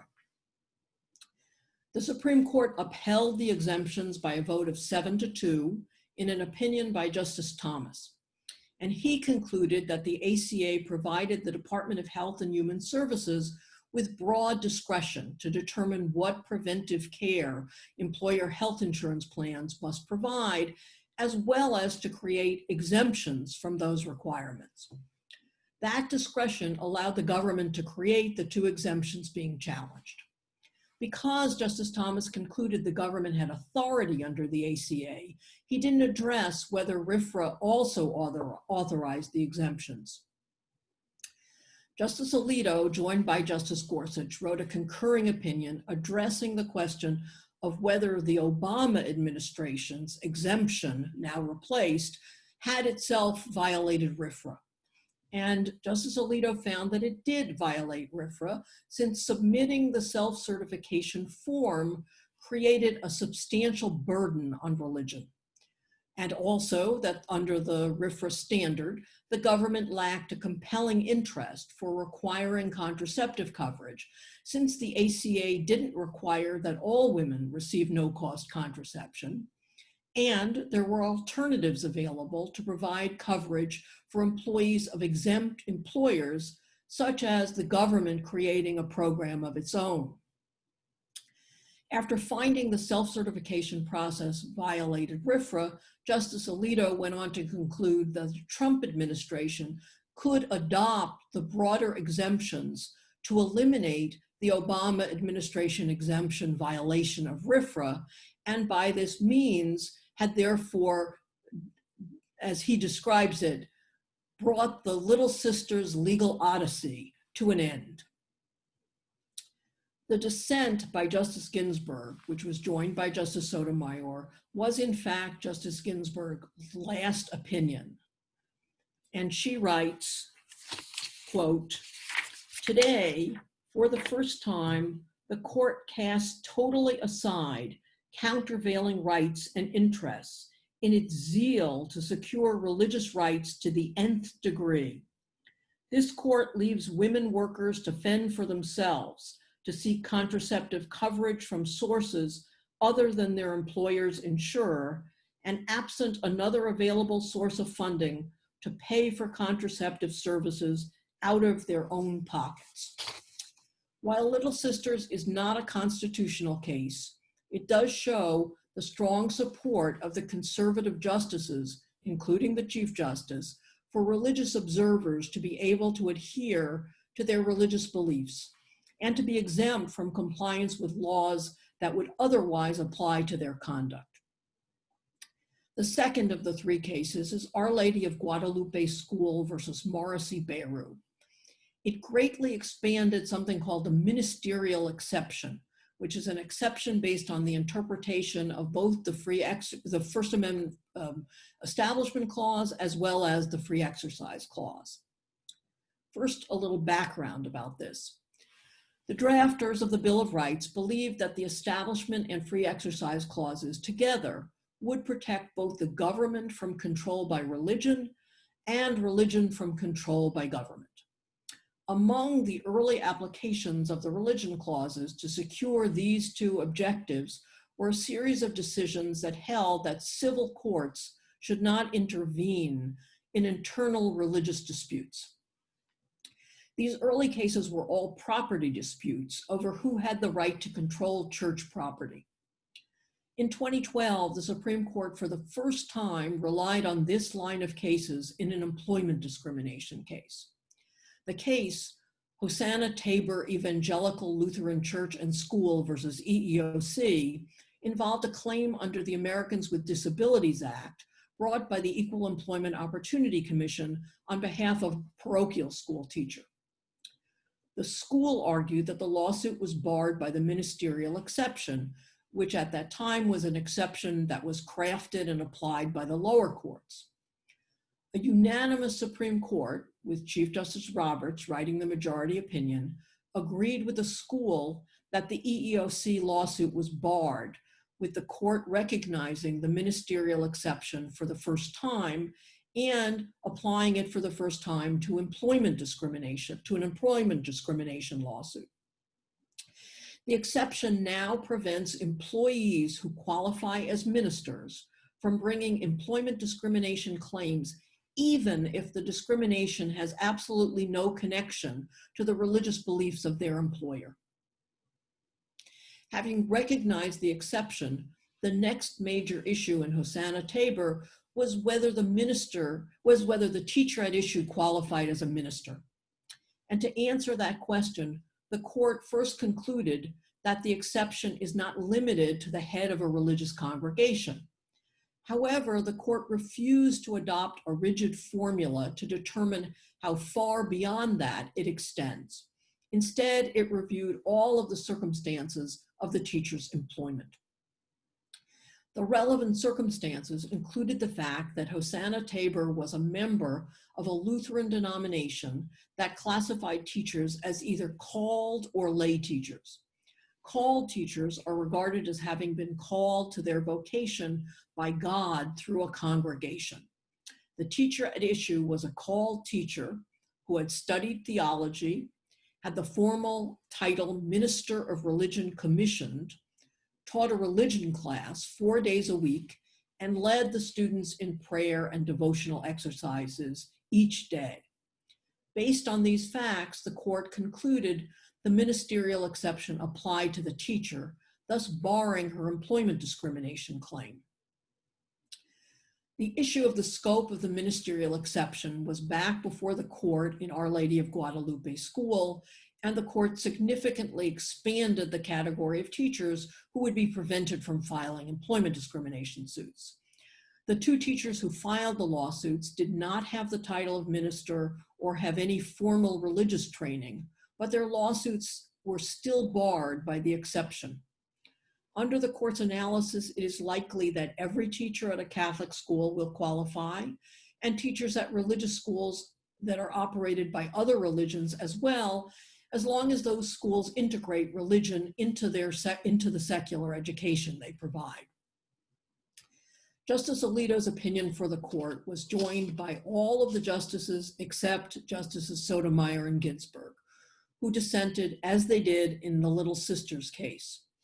In broadening the reach of the ministerial exception, Justice Alito concluded that, quote, the religious education and formation of students is the very reason for the existence of most private religious schools, and therefore the selection and supervision of the teachers upon whom the schools rely to do this work lie at the core of their mission. Judicial review of the way in which religious schools discharge those responsibilities would undermine the independence of religious institutions in a way that the First Amendment does not tolerate. Justice Sotomayor wrote a lengthy dissent joined by Justice Ginsburg, her frequent partner in dissent. She compared the narrow religious exemptions included in many anti-discrimination statutes with the broad ministerial exception that allows employers to discriminate even when the discrimination is wholly unrelated to the employer's religious beliefs or practices. In her view, in light of the breadth of the exception, it was important that it be narrowly construed, an approach the majority rejects. Little Sisters of the Poor and Our Lady of Guadalupe School have at least two things in common. Both are examples of Justice Ginsburg's criticism that the court casts totally aside countervailing rights and interests in its zeal to secure religious rights to the nth degree. Second, in both cases, the people whose rights are cast aside are mainly women, since that is 100% true in the case of the contraceptive mandate, and to a large extent when it comes to the treatment of religious school teachers, about 75% of whom are women. The third case, Espinoza versus Montana Department of Revenue, unlike the other two cases, was a 5-4 conservatives versus liberals decision. And that is explained by the fact that it is the most consequential of the three cases in terms of altering the balance between separation of church and state and religious liberty in favor of religious liberty. The Chief Justice wrote the majority opinion, which was joined in full by the other conservative justices. As in Our Lady of Guadalupe, the court expanded the scope of an earlier decision to provide greater protection for religion. There were also concurring opinions by Justices Thomas, Alito, and Kavanaugh, and dissenting opinions by Justices Ginsburg, Breyer, and Sotomayor. Espinoza involved a program that provided tax credits for money donated to a student scholarship organization, or SSO. The law permitted students receiving SSO scholarships to use the money to attend either religious or non-religious private schools. However, since Montana's state constitution prohibits state aid to religious schools, the Montana Department of Revenue adopted a rule that prevented SSO scholarships from being used to pay for tuition at religious schools. 3 mothers whose children attended Stillwater Christian School challenged the new rule in state court. When the case reached the state Supreme Court, that court ruled that the SSO program violated the state constitution and struck down the entire program, ending SSO scholarships to attend both religious and non-religious private schools. In overturning the Montana Supreme Court's decision, the Chief Justice first concludes that a scholarship program funding religious and non-religious private school education does not violate the Establishment Clause. That conclusion is based on a 2002 decision by the court, also a 5-4 decision, in a case called Zellman versus Simmons-Harris. And that case rejected an Establishment Clause challenge to an Ohio voucher plan, which provided tuition aid based on financial need to students in Cleveland who could, if they wanted, attend participating religious or non-religious private schools using the voucher money. Zellman relied on 2 factors to uphold the plan. State funds only reached religious schools indirectly by the private choices made by parents and children about which school to attend, and families had choices as to how to use their voucher money. Because the Montana SSO program also involved private choices, as well as funding for all private schools and not just religious schools, the court concluded the Montana program didn't violate the Establishment Clause.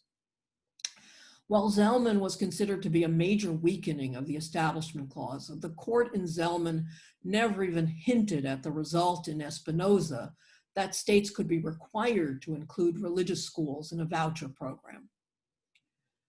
Since the original SSO program didn't violate the Establishment Clause, the question in Espinoza was whether the Montana Supreme Court decision to invalidate the scholarship program based on the no aid provision violated the Free Exercise Clause, a clause which Roberts stated protects religious observers against unequal treatment. In reaching the conclusion the decision violated the Free Exercise Clause, Roberts relies on the court's 2017 decision in Trinity Lutheran Church versus Comer, another free exercise case with a majority opinion by the Chief Justice. Trinity Lutheran Church challenged its exclusion from a state program that provided grants to buy rubber playground surfaces made from recycled tires to improve safety. The church operated a preschool and a daycare center with a playground, but its grant application was rejected because religious organizations were ineligible. Since the program discriminated based on religion, the Chief Justice applied the strict scrutiny standard and concluded that the government lacked a compelling interest despite the state's effort to rely on the no aid provision to the state constitution. The decision in Trinity Lutheran purported to be a narrow one, only dealing with funding for non-religious uses, playgrounds, but not Bibles. However, it was seen by many people as shrinking but not eliminating entirely what was called a constitution-free zone between the Establishment Clause and the Free Exercise Clause, where the government was permitted to provide some benefits to religious schools and their students, but wasn't required to provide those benefits. This constitution-free zone allowed states to enforce state constitution no-aid provisions. In Espinoza, Roberts once again applied the strict scrutiny standard and again rejected the argument that compliance with the no-aid provision provided the state with a compelling state interest, since in the Chief's view, the no-aid provision undermined the equality of treatment required by the Free Exercise Clause. In relying on Trinity Lutheran to apply strict scrutiny, Roberts does briefly address the fact that the SSO program involves religious uses of the funding, since the scholarships support religious education rather than a non-religious use like playground resurfacing.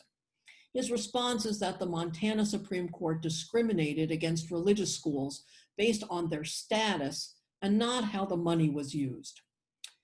In the 3 concurring opinions, Justice Thomas repeats his view that the court has incorrectly and expansively interpreted the Establishment Clause so that it hampers free exercise rights. Justice Alito emphasizes that many of the no-aid provisions in state constitutions, including Montana's, are based on the Blaine Amendment, an unsuccessful effort to amend the US Constitution in 1875 to prevent states from funding religious education, motivated by anti-Catholic prejudice that followed a large wave of Catholics immigrating to the US. Finally, Justice Gorsuch addresses the distinction between discrimination based on religious status and discrimination based on religious use, conduct, or activities, and is very skeptical that the distinction can or should be made since they all violate the Free Exercise Clause in his view. The three dissenting opinions attack the majority opinion on a variety of grounds. Justice Ginsburg focuses on the fact that the Montana Supreme Court's decision invalidated the entire SSO program, eliminating the constitutional problem as she saw it, since no one is being treated differently based on religion. Justice Breyer criticizes the majority's bright line rule that all distinctions based on religion are presumptively unconstitutional. Instead, he would rely on the flexible, context-specific approach the court has used in the past. Justice Sotomayor calls the majority opinion perverse, since the court unnecessarily decides issues that further weaken separation of church and state. Assuming they are valid under the Establishment Clause, do all restrictions on government funding of religious education now violate the Free Exercise Clause after Espinoza? According to the Chief Justice, a state need not subsidize private education, but once a state decides to do so, it cannot disqualify some private schools solely because they are religious.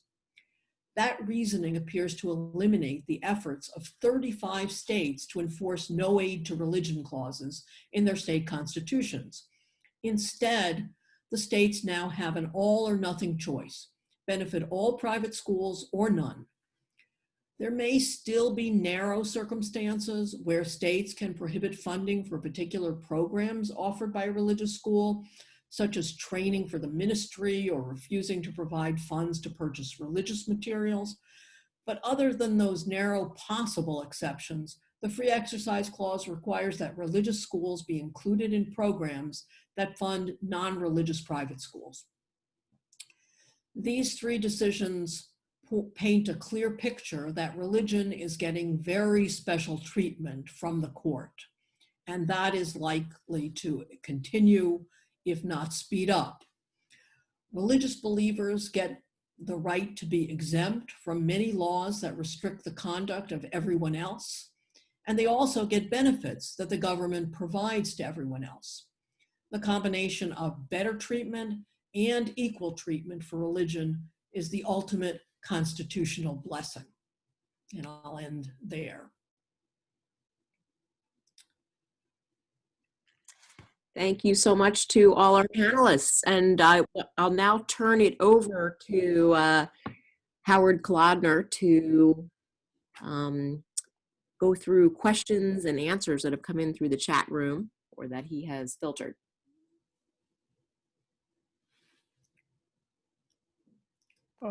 Thanks a lot.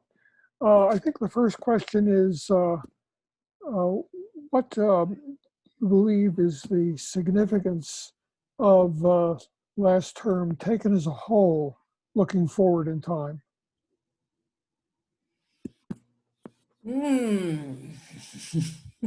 The calm before the storm, maybe.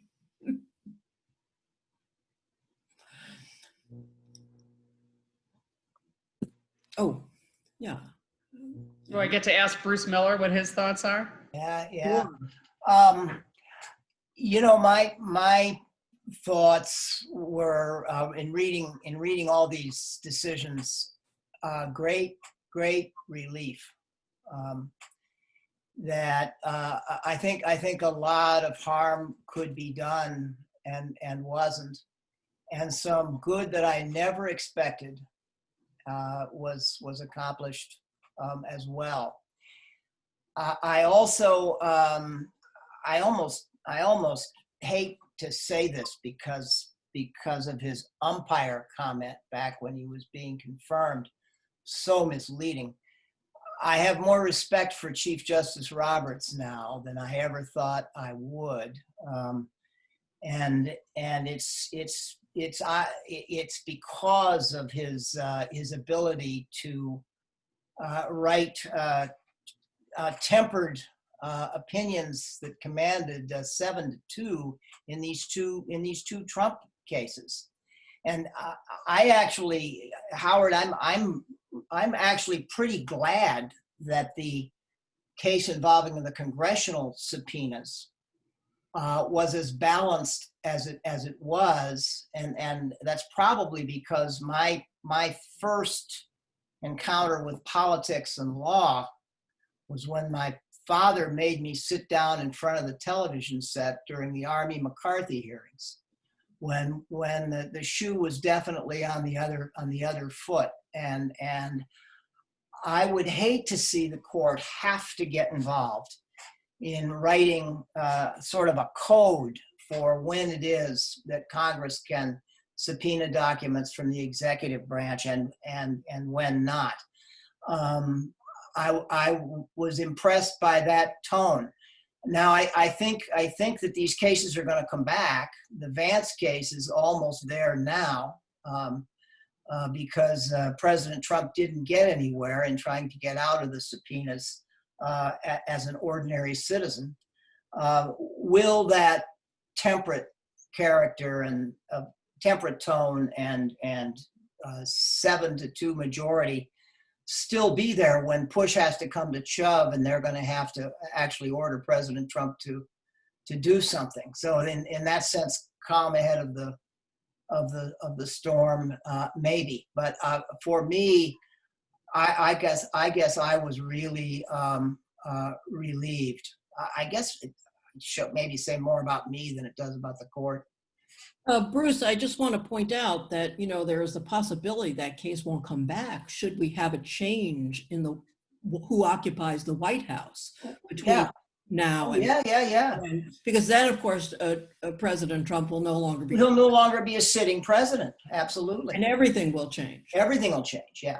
Sure. I will say that, Chief Justice Roberts did show an amazing ability to tamp down a term that had started out with the cert grants for an incredible number of hot button cases. And many of them, not every one, but many of them, like the 2 subpoena cases were, showed the court deciding not that much. And that was true in other decisions. I mean, for instance, Erin, I think that seal of law was a case that could have meant a lot more had the courts did what was possible, which was to strike down the entire agency, as opposed to severing the probably not very important provision that limited the president's removal power. Interestingly, one area where Chief Justice Roberts was not toning anything down was these religion cases, where the court clearly, extended fairly substantially a whole bunch of earlier cases where he had, in previous cases, narrow cast. This time there was a broadening out. And so, this is clearly one area where there just wasn't enough support for the sort of narrow position, and so we got much more significant decisions. But on lots of cases, he did kind of take the wind out of their sails a bit by the way the decisions the way the cases were decided. I mean, I would say the same thing is true for the DACA case, right? I mean, a very narrow decision invalidating the administration's action, but allowing them to do a do-over if they wanted. And so, it did show an amazing skill to sort of tamp down what could have been a much more explosive term right before a presidential election. Looking forward to this term already just begun, we know that we have the Affordable Care Act that's going to be argued, and there may be some significance from some decisions this past term on how the issue of severability is handled in that case. But what other cases are of interest to all of you that you know are going to be argued during the course of this term? Well, Jennifer, I think you should start with this. Right, so the case Fulton case that's going to be heard, which is a case that involves the city of Philadelphia's enforcement of a non-discrimination policy against a Catholic child welfare social service agency, is one that has potentially really expansive impact. It's an interesting case. Catholic Social Services has made a First Amendment argument that it has a right not to comply with the city's non-discrimination policy in its contracts with the city of Philadelphia for licensing couples who are seeking foster care licensing, and they, for religious reasons, won't work with same-sex couples. So it's an interesting case because it's potentially very narrow. And it's where I think the city of Philadelphia, because it's contracting around really kind of core government services, has a very strong argument for enforcing a non-discrimination policy. And I think it's one, Leora, I'm interested to hear your thoughts, especially after your analysis of those cases. But it's one where I think we will learn a lot about how far this court is willing to go to create exceptions to non-discrimination requirements. And of course, it could have broad impact well beyond core government services, well beyond contracting into even the private context. So, I mean, that's one that I'm certainly following. And Leora, I'm kind of interested if you would comment a little bit about the potential broad impact of that case. I mean, I think it's, particularly if we get a ninth justice in the form of Justice Barrett, I think it's inevitable that the court will start carving out religious exemptions to a broad range of non-discrimination statutes. I don't know if this is the case where that will happen, because this is a kind of odd case because it's a government contractor as opposed to, someone without a relationship, to the government. This isn't, Masterpiece Cake Shop all over again. And so, I don't know if we'll see that here, but I don't see much chance that the court is not going to kind of expand this notion that religion gets special treatment. Because I think there are, and that treatment means that it's not necessary to comply with laws that apply to everyone else.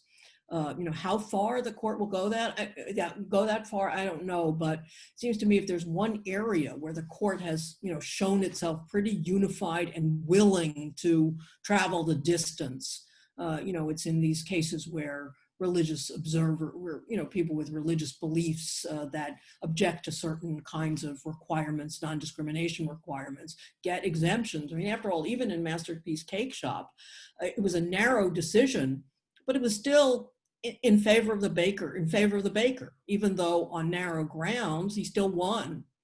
And I suspect that, we'll see a kind of a broadening out of that, at least under the free exercise clause. I mean, the First Amendment speech issues are more complicated, I think.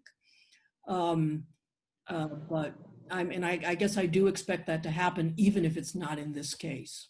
And I would be pleasantly surprised if I was wrong.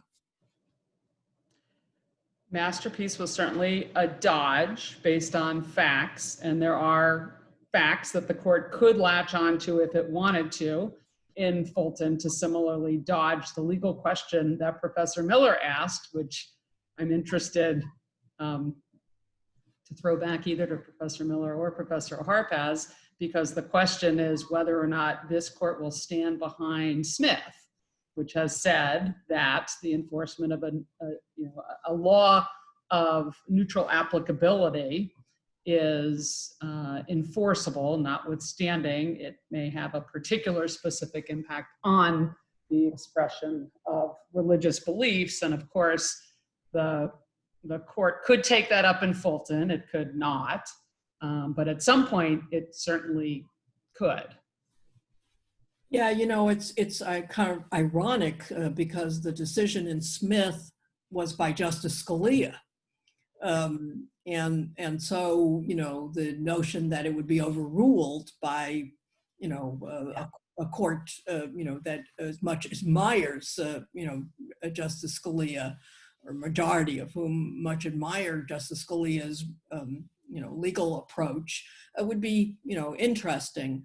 But of course, it could happen. I mean, the cert petition in Fulton does raise the possibility of overturning Smith. I mean, Smith, for people who are listening don't know, Smith was a decision that occurred at a time when there had been a number of cases under the Free Exercise Clause that used a very strict standard, strict scrutiny. So that it was very hard for the government to win these cases. And there had been a series of them pre-Smith.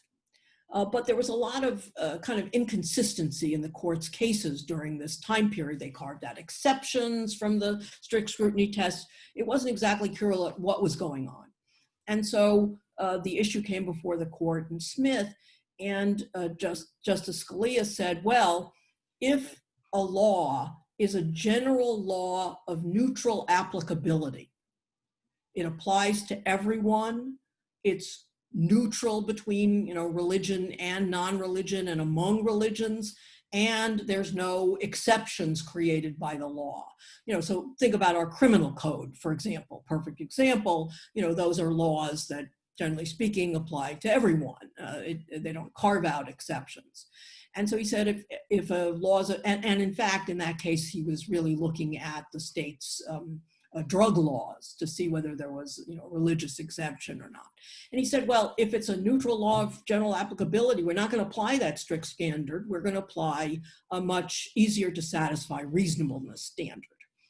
And that, of course, means that in cases where you would think where the non-discrimination principle, at least where it applies to everyone, that everyone has to comply with it, then the standard would not be strict scrutiny. It would be this reasonableness test, and the law would survive even a challenge under the Free Exercise Clause. But in recent cases, the majority has managed to find pretty much any case you can imagine that the law is either not neutral or not of general applicability. That's why all these cases that I talked about, they always find they discriminate on the basis of religion. And if they don't find that, they find that there's some exception that's been created. And lots of laws do have exceptions. Even non-discrimination laws sometimes have exceptions. But nevertheless, it did create a category of case where religious rights were diminished. And so the question is, are they going to stick with that? Because it's turned out to be so easy to get around. It's not really been a barrier in really many cases at all. And so, I don't know if they'll overturn Smith. There's clearly some appetite for it. I have no doubt about that. And Jennifer, did you see that there was a cert denial recently? Yeah, you know what in the Kim Davis case? Yes. Yeah. So it was a clerk who had said that it was inconsistent with her religious beliefs to issue a marriage license to a same-sex couple. Went up to the Supreme Court, and there was a cert denial, and there was a written dissent from the cert denial. A concurrence, actually. Oh, sorry. Yeah, right. By Justices Thomas and Alito, to go sort of beyond the scope of what the court did to say that they disagreed with the underlying marriage equality decision. Yeah. Right. Bruce, it looked like you wanted in on this conversation. No. Oh, okay. Yes. No, so, I don't think it was any surprise to learn that Justices Thomas and Alito disagreed with the underlying marriage equality decision in Obergefell. No, they dissented. So no surprise. So I think there was a lot that was made of that, but I guess, to me, that wasn't surprising. I know there's been a lot of question as to whether or not, Obergefell, the marriage equality decision, would be upheld by this court. I really don't think there's any question about the, how solid that opinion is. I don't see this court going back and reversing, really any court that includes Amy Coney Barrett sort of going back to reverse that decision. But of course, yes, that's an area where religious exceptions to equal treatment of same-sex married couples is an area where I think we could see outcomes that could really impact families formed by same-sex couples. Yeah, and Thomas's opinion is kind of a twofold. The concurrence is not just I never agreed with Obergefell, but it's also because it's terrible because of what it does to the situation of people who have strong religious beliefs. Right. I mean, and there's a kind of a footnote which mentions Smith in a way that maybe suggests he'd really love to overturn Smith. Yeah. I'm just saying it's not a surprise is all I'm saying. Yeah, that's all. Yeah. Would anyone like to make any predictions about the impact, assuming Judge Barrett becomes Justice Barrett?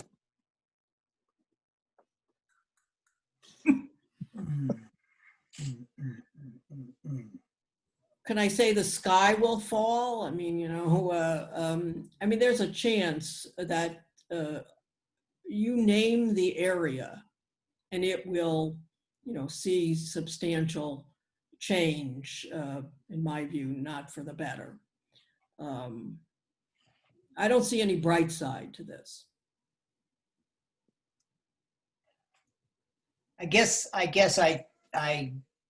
it's all a blind guess. I mean, I think that her voice on federalism questions, in particular those involving Congress's power and the necessary and proper clause, could end up being influential. The Lopez case, which was the case where the court began to police Congress's exercise of the commerce power in 1995, seemed at the time like it was going to portend a very active review. Well, there's been a fair amount of active review, that's for sure, but it's also diminished at least a little bit. I would expect to see active scrutiny of acts of Congress under the commerce power to come back strongly. To the extent that we have a Barrett court and an active Democratic Congress and president, I think we're going to see some collisions. To the extent that you suppose that Congress starts adopting parts of the Green New Deal. Would that be placed under some narrow reading of Article 1 beyond their power? Listen, I might be reaching here, but that's at least a guess. I was gonna say, oh, go ahead, Erin. Sorry. I think maybe following up on Bruce's point and also tying it into something else by parallel. Here's the parallel, right? Roe versus Wade. The prevailing wisdom is that it probably won't be overturned, but that a Barrett court would chip away at it by authorizing and acknowledging lots and lots of exceptions. I think the same thing is going to happen to the Chevron doctrine, right, where it won't be overturned, but a Barrett-influenced court will chip away at it by finding lots and lots of exceptions.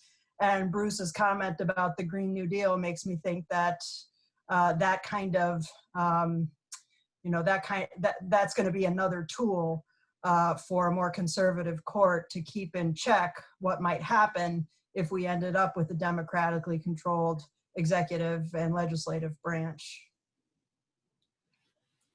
I was just going to add, though, something that really Professor Harpaz taught me about teaching constitutional law, which is that most people aren't going to practice in the Supreme Court.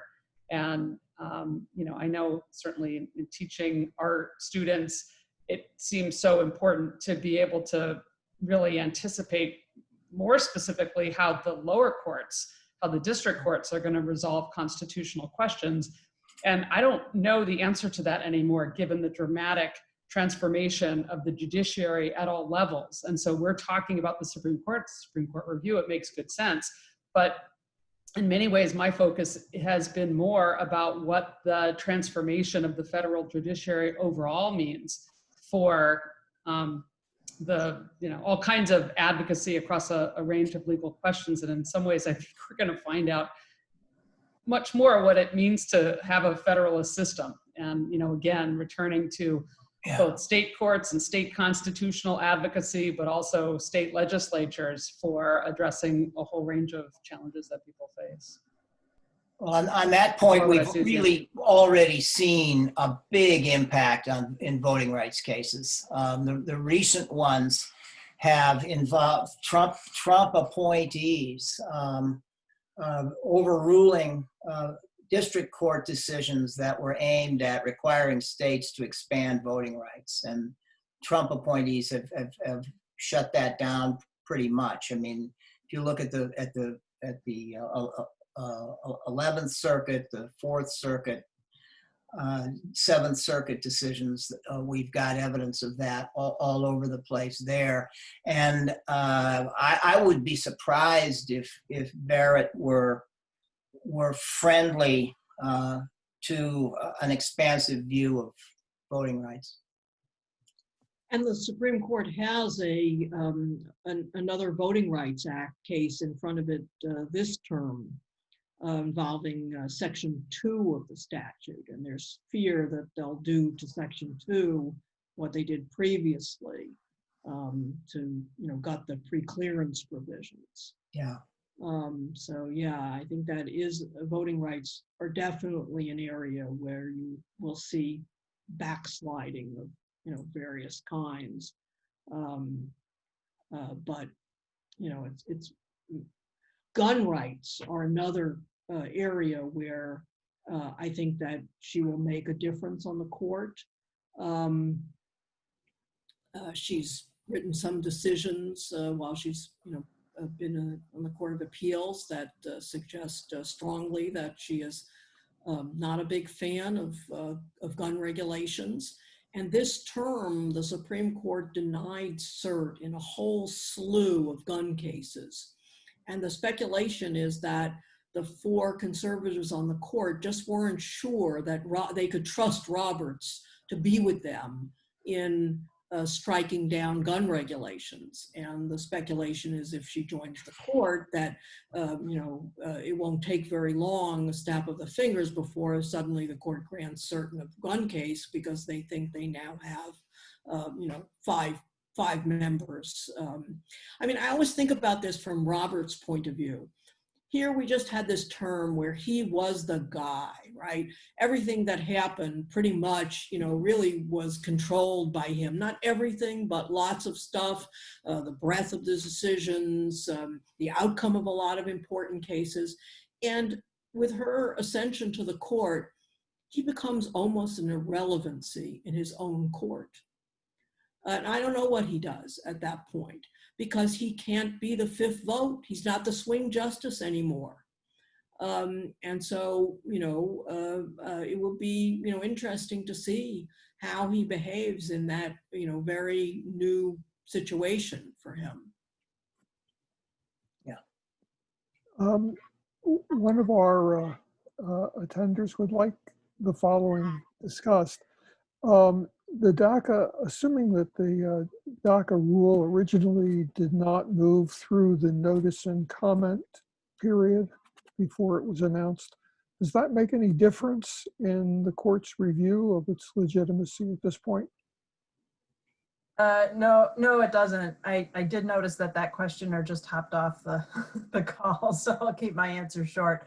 But arbitrary and capricious review applies to all kinds of agency action, whether it's a regulation that's promulgated through the notice and comment process, or as in this case, an enforcement policy / interpretation of existing, existing authority that the agency already has. that doesn't have to go through the notice and comment process. It still has to comply with arbitrary and capricious review. There weren't those procedural arguments raised against DACA, DACA's withdrawal, I should say. So that wasn't an issue here, but it wouldn't have changed the outcome of arbitrary and capricious review. I see that someone asked us about court packing. Yes, they did. Yeah. Well, it's the only tool that the Democrats have in their arsenal that doesn't, in my opinion, that doesn't require a constitutional amendment.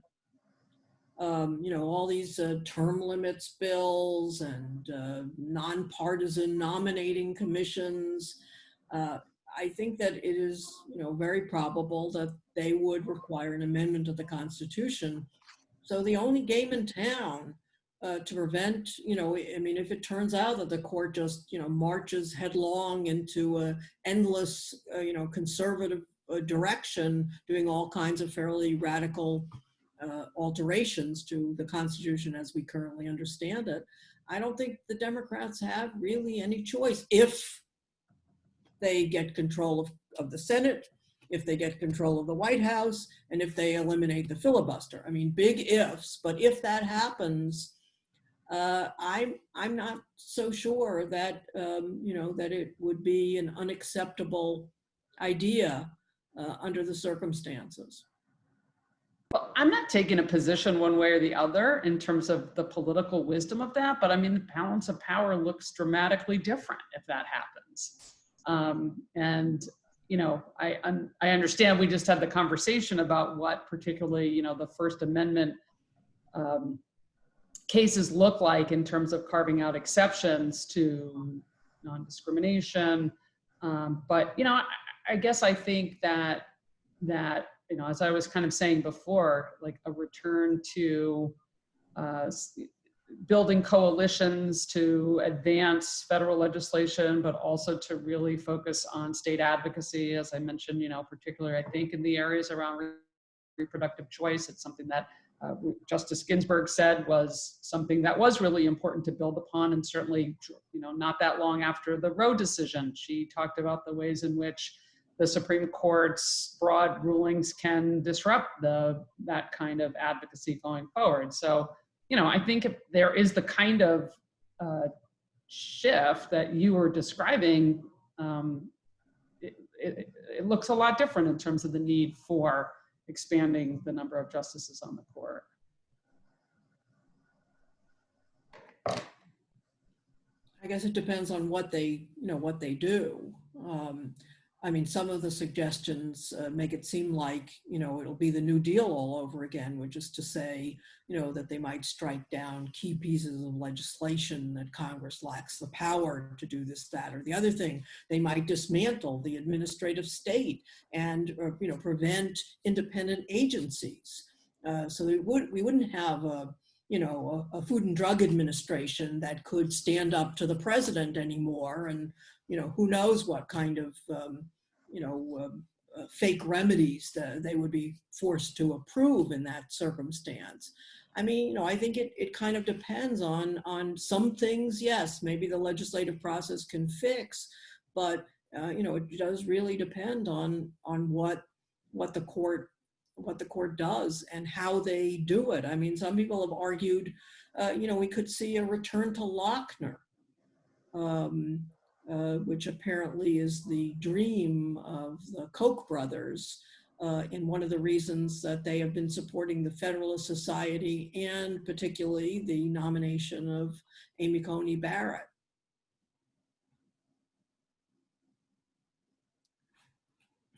On a perhaps slightly happier note, maybe, what do you think is the significance, if any, of the seal of law view of severability and its application to the review of the ACA, which will occur in a few weeks? Good question. Yeah. Let me just say, I would be shocked, and watch me be proven wrong yet again, if this court, even if Barrett's there, and even if she participates, and even if she decides that there's nothing left of the mandate, I'd be shocked if they didn't find the remainder of the statute severable, especially in light of SELA. I think SELA really strengthens the argument for severability. The court is sort of, for a long, long time, in a pretty bipartisan way, disfavored wiping out entire statutory schemes because a piece is invalid. And so, you know, and there was even a little talk about it today, the little part of the hearing that my endurance is already so much less than it was when I was working, for God's sakes. I could only watch for a little while.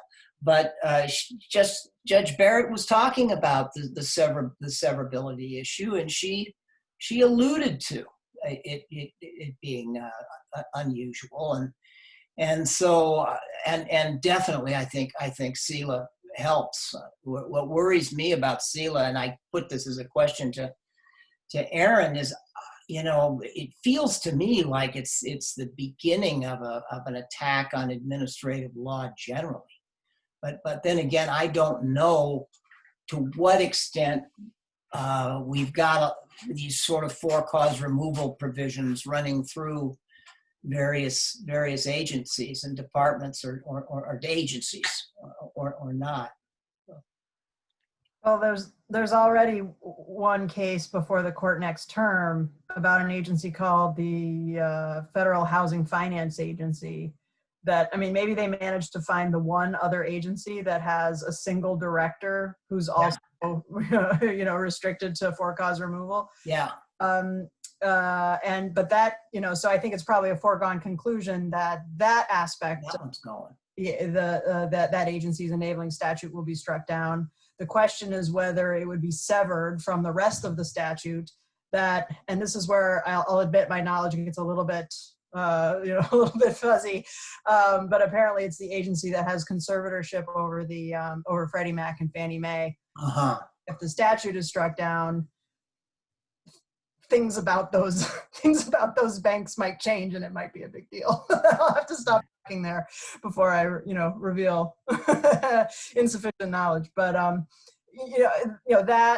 today they granted cert in a case about patent appeals board judges whose method of appointment is being challenged for constitutionality.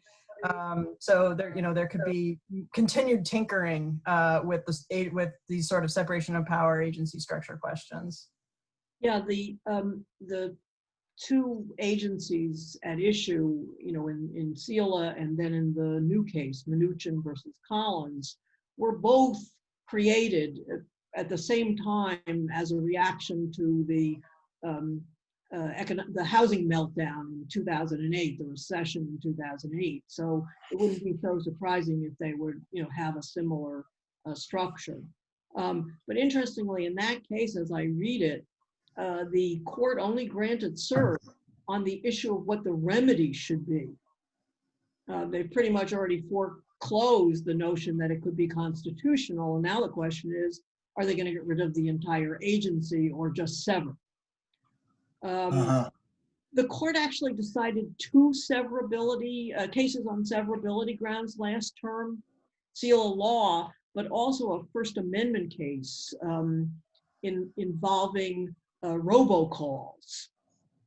And there too, you had another strong, full-throated support of severability from Justices Roberts, Alito, and Kavanaugh, who are the three who really have been supporting a strong presumption in favor of severability.